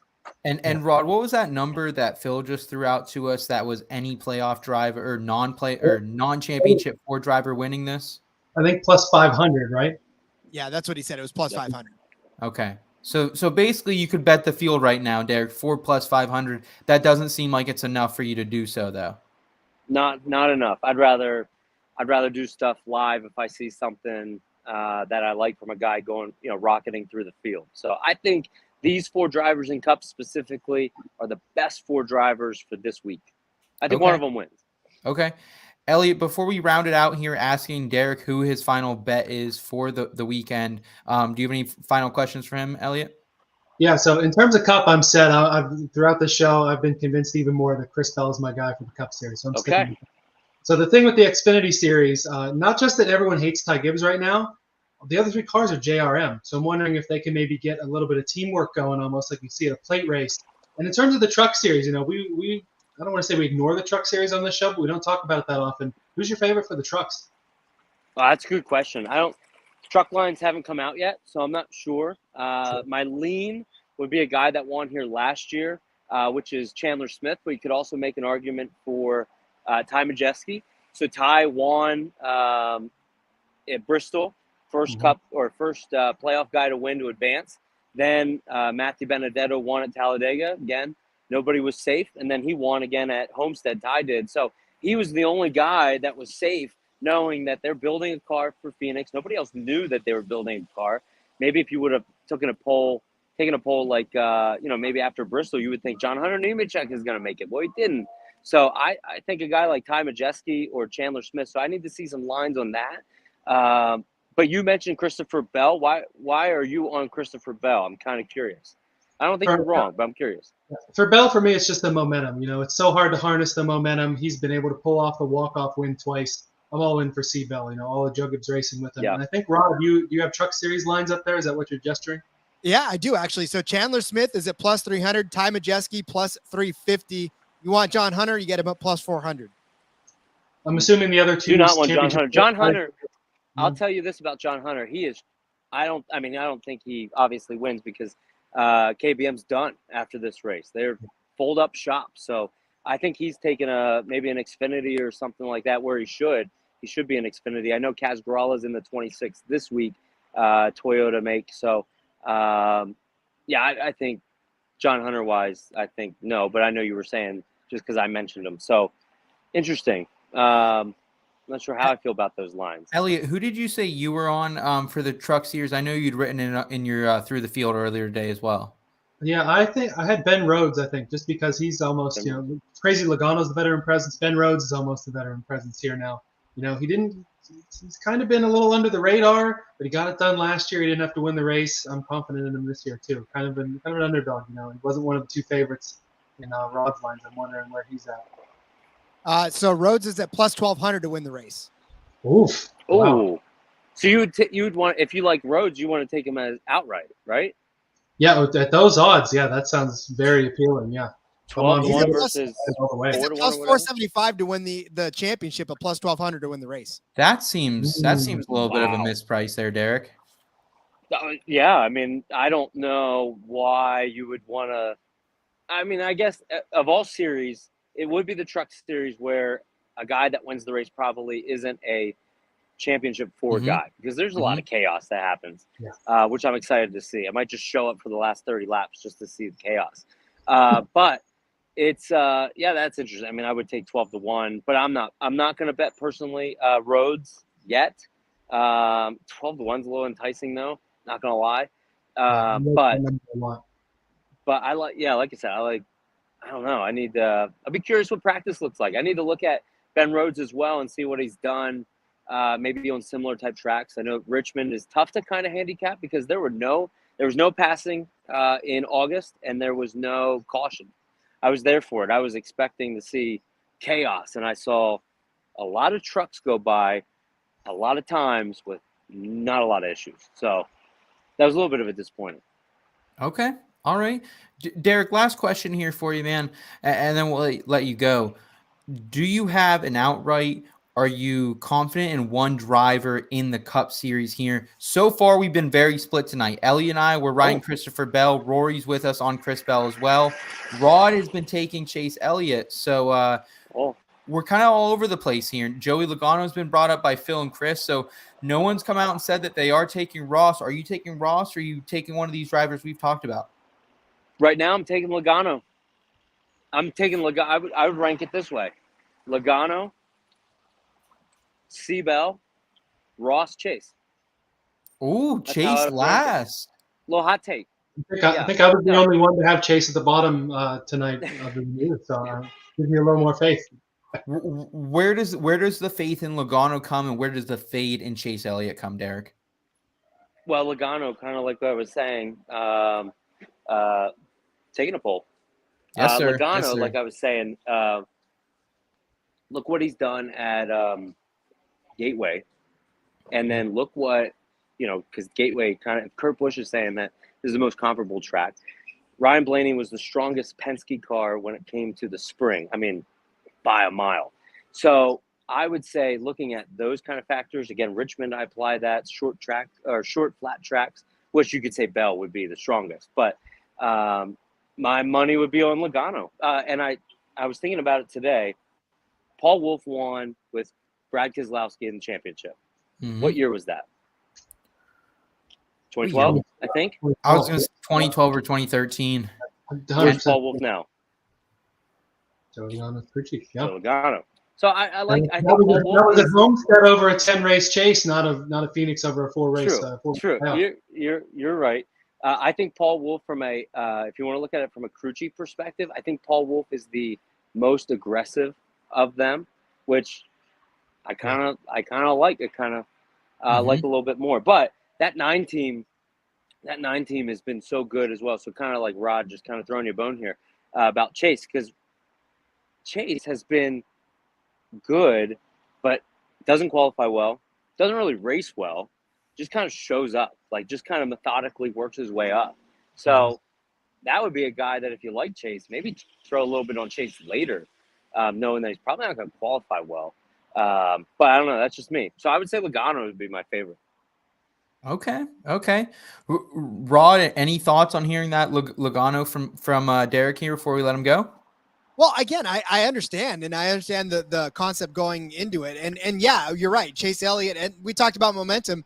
If you want to talk about the playoff drivers with the least amount of momentum, it's Chase Elliott right now. And he's on the back end of he started out the season red hot and has since just sort of he's won, but it hasn't been like oh my God, look, he just ran the rail all the way to a win type of a thing. So they're not eye dropping. But again, they don't ask how many, they just ask, or they don't ask how, they just ask how many, right? Yeah. So, Yep, you're right. Well, Derek, we appreciate you so much jumping on with us live from Phoenix. It's been awesome to kind of see the location, the scene down there. Man, appreciate you making us a part of your day. How can we best support you, not just today, not just the rest of this week? I know you have a big show coming up tomorrow, but throughout the off season and everything to come forward from Picks by Blaze over there. Well, I appreciate that, Seth, and I appreciate everything that you guys are doing at IPT. I appreciate your involvement with the betting live stream shows that we've done. Rod, and your leadership, through what you guys are doing in the gambling space. It's amazing. You and Cody, I feel like we're doing this all together, right? The tides rise together. So it's just amazing what everybody's been able to do. It really is. So the NASCAR Betting Preview Show is the best way to support me. We have Todd Furman on tomorrow night. Yes, Very sir. excited to have Todd on and chat with him a little bit. And then, but the other thing that I try to get out there is, if you're not connected with a podcast or a show or community within the NASCAR gambling space, get connected. There's a lot of really good individuals. There's a lot of people doing really good work behind the scenes. A lot of work gets put in. And I just want to make sure everybody knows, just get connected. Just reach out to somebody. Every gambler, every content creator has a heart for creating community and in this space. So, but yeah, in the off season as well, Brian Murphy of Stewart House Racing and I are doing a podcast, All Things Go. It's going to have like a little bit of a door bumper clear style where kind of get to hear a little bit inside NASCAR. There's a lot of storylines going into the off season. Very cool. What happens with this rear clip? What does the rear clip mean? What does it do? What changes are we going to see? What maybe internal changes across multiple teams will we see? So just kind of keeping the connection and conversation going to get us to Daytona. So make sure you check out the All Things Go podcast, which will be launching soon. Awesome. Well, Derek, we have a comment here in the chat from SC. He says, "Round of applause for Derek and what he's done," and I absolutely want to give that to you, Derek.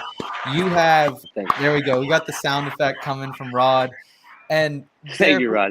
What you've done in this community, man, you've brought it together. A year ago, we had a lot of reflection on this show that there didn't maybe feel like such a community, and because of your show, because of what you've done, you've not only brought us analysts together, but the community together, man. So we want to thank you for everything you've done. And I'm excited to continue to watch this ride for you, dude, because it's only up from here. Good luck this offseason. I'm excited for your and Brian's podcast. I'm definitely going to be tuning in. And tomorrow, baby, Furman on the show. I'll be there supporting you guys live as well. That's going to be a lot of fun. I'll say this before I go. And again, Seth, thank you. But it takes an entire team. And, I started the show, the Twitter Spaces show, at Auto Club, actually right at the end of Daytona, and then Auto Club and Vegas were the next two races. I had 0 listeners the entire time for an hour, just sat there in silence. And it takes work and it takes time, but it takes a team.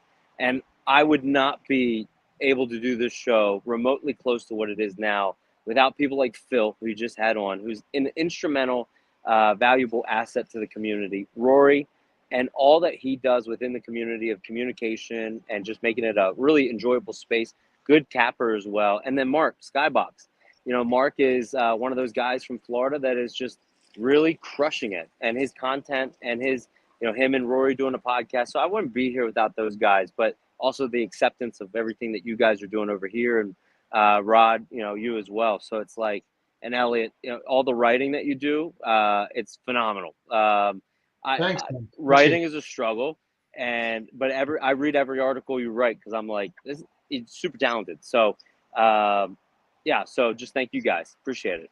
Thank you, Derek, man. You are an absolute gentleman, a stallion out there on the gambling. So we appreciate you, man. Thank you for making time for us. Enjoy the rest of your trip, buddy. All right? Appreciate it. I will. Thank you. Absolutely. Take care, Thanks, Derek. guys. We appreciate him. Absolutely electric from Derek, guys. This has been everything I wanted it to be, not just in a finale for the back row, but an entire season. Let's just round it out here, guys. Let's go around the room with takeaways from the NASCAR season, takeaways from kind of what we've been talking about and the energy in the space right now. Rod, this is your first season on with us here at the Back Road.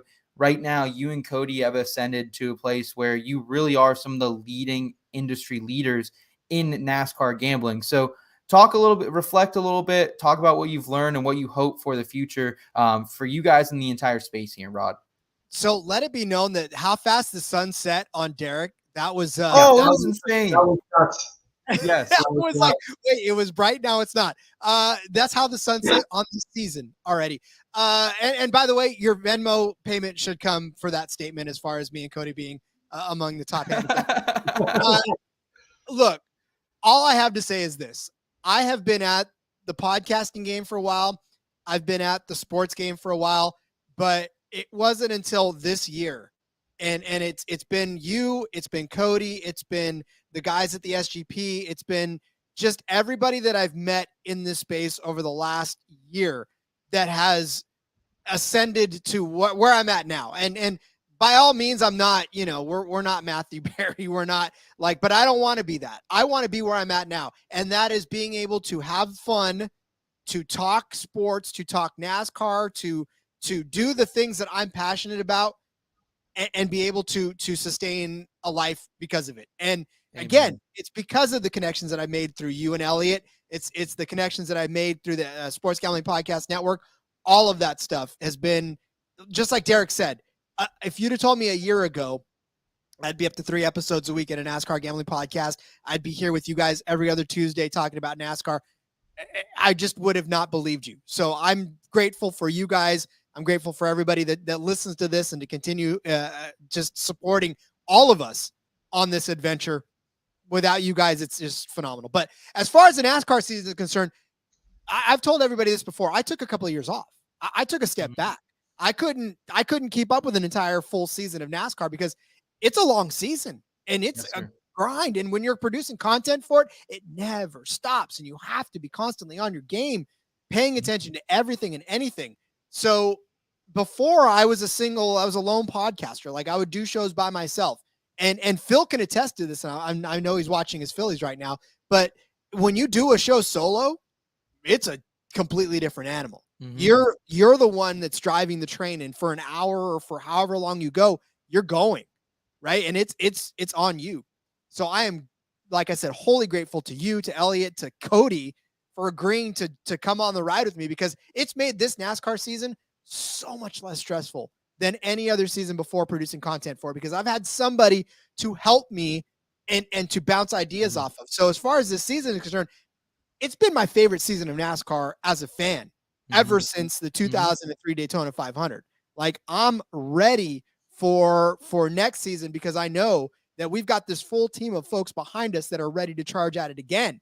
Right. And I've got a completely fresh angle that I've never done before, which is the gambling aspect of it. So, I mean, watching the drivers, watching everything unfold, watching this community grow, this has just been exciting. And honestly, as Whitney said, get the 30 rack ready for tomorrow. Yeah, I'm going to be on it with them for tomorrow. But yeah, I mean, again, it's just been fantastic, guys. And I can't even really fully, I know as podcasters, it's probably bad to not be able to get your thoughts out.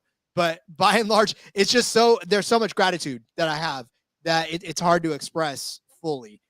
Just knowing that you guys have played a big part in it by bringing me on and encouraging me through some of the tough times that I've had. But yeah, I mean, this season's been great. The racing's been great. We got one more to go. I mean, it just seems like we just want it not to stop, but it's going to.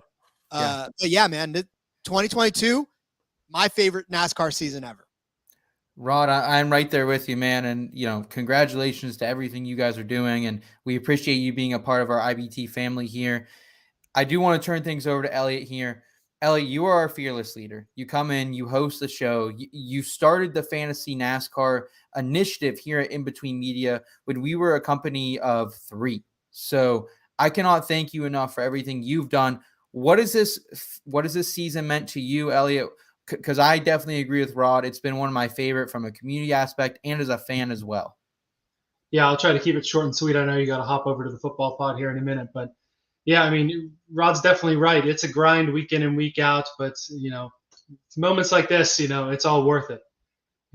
Seth, like you said, when we started this, when we started the show, when we started the column, one of the big things we talked about was that there really just wasn't a community for this. There wasn't that space when we started this, doing the recordings and then posting it at the beginning of the 2021 season.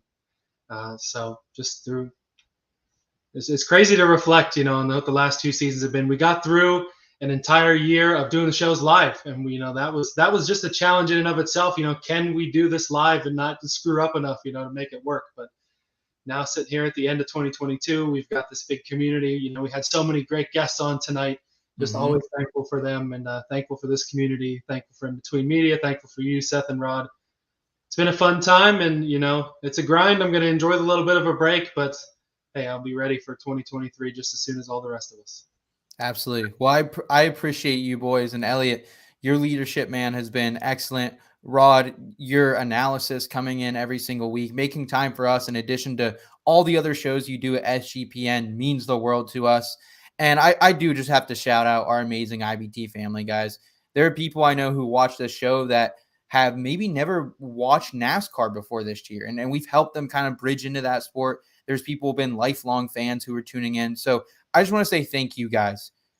Tuning in, subscribing, helping us grow is just been incredible. So I want to thank the IBT family, every member out there. We got Rory in the chat saying, thanks for having me on, boys. Nice 2022, and let's do it even bigger in 2023. And that's exactly right. This is just the beginning of what we're going to do here. I know we're going to do a lot more gambling live streams next year when there is a little bit less sports to do, so we can jump on that together and have a blast. But guys, I'm excited for the future of the back road here. And I know I made an excellent choice by bringing you guys on and helping lead this initiative. So with all that said, I will be live in just a couple minutes over here on the In Between Fantasy Football podcast. So connect back with our channel, stay on if you guys want to hang out with us, talk about the little NFL trade deadline. But aside from that, guys, I cannot thank you one more time just enough for everything that's gone into this season. Let's go Ross Chastian this week, baby. Let's bring it home for the boys. Just an excellent electric season all the way around. Cannot wait for it. Guys, until next season, though, I think we should just let him say, let's keep it in between. How about it? Yep. Thanks for rolling down the back road with us. It's been a fun season, and we'll see everyone again in February. Let's go, baby. Appreciate y'all. Thank you.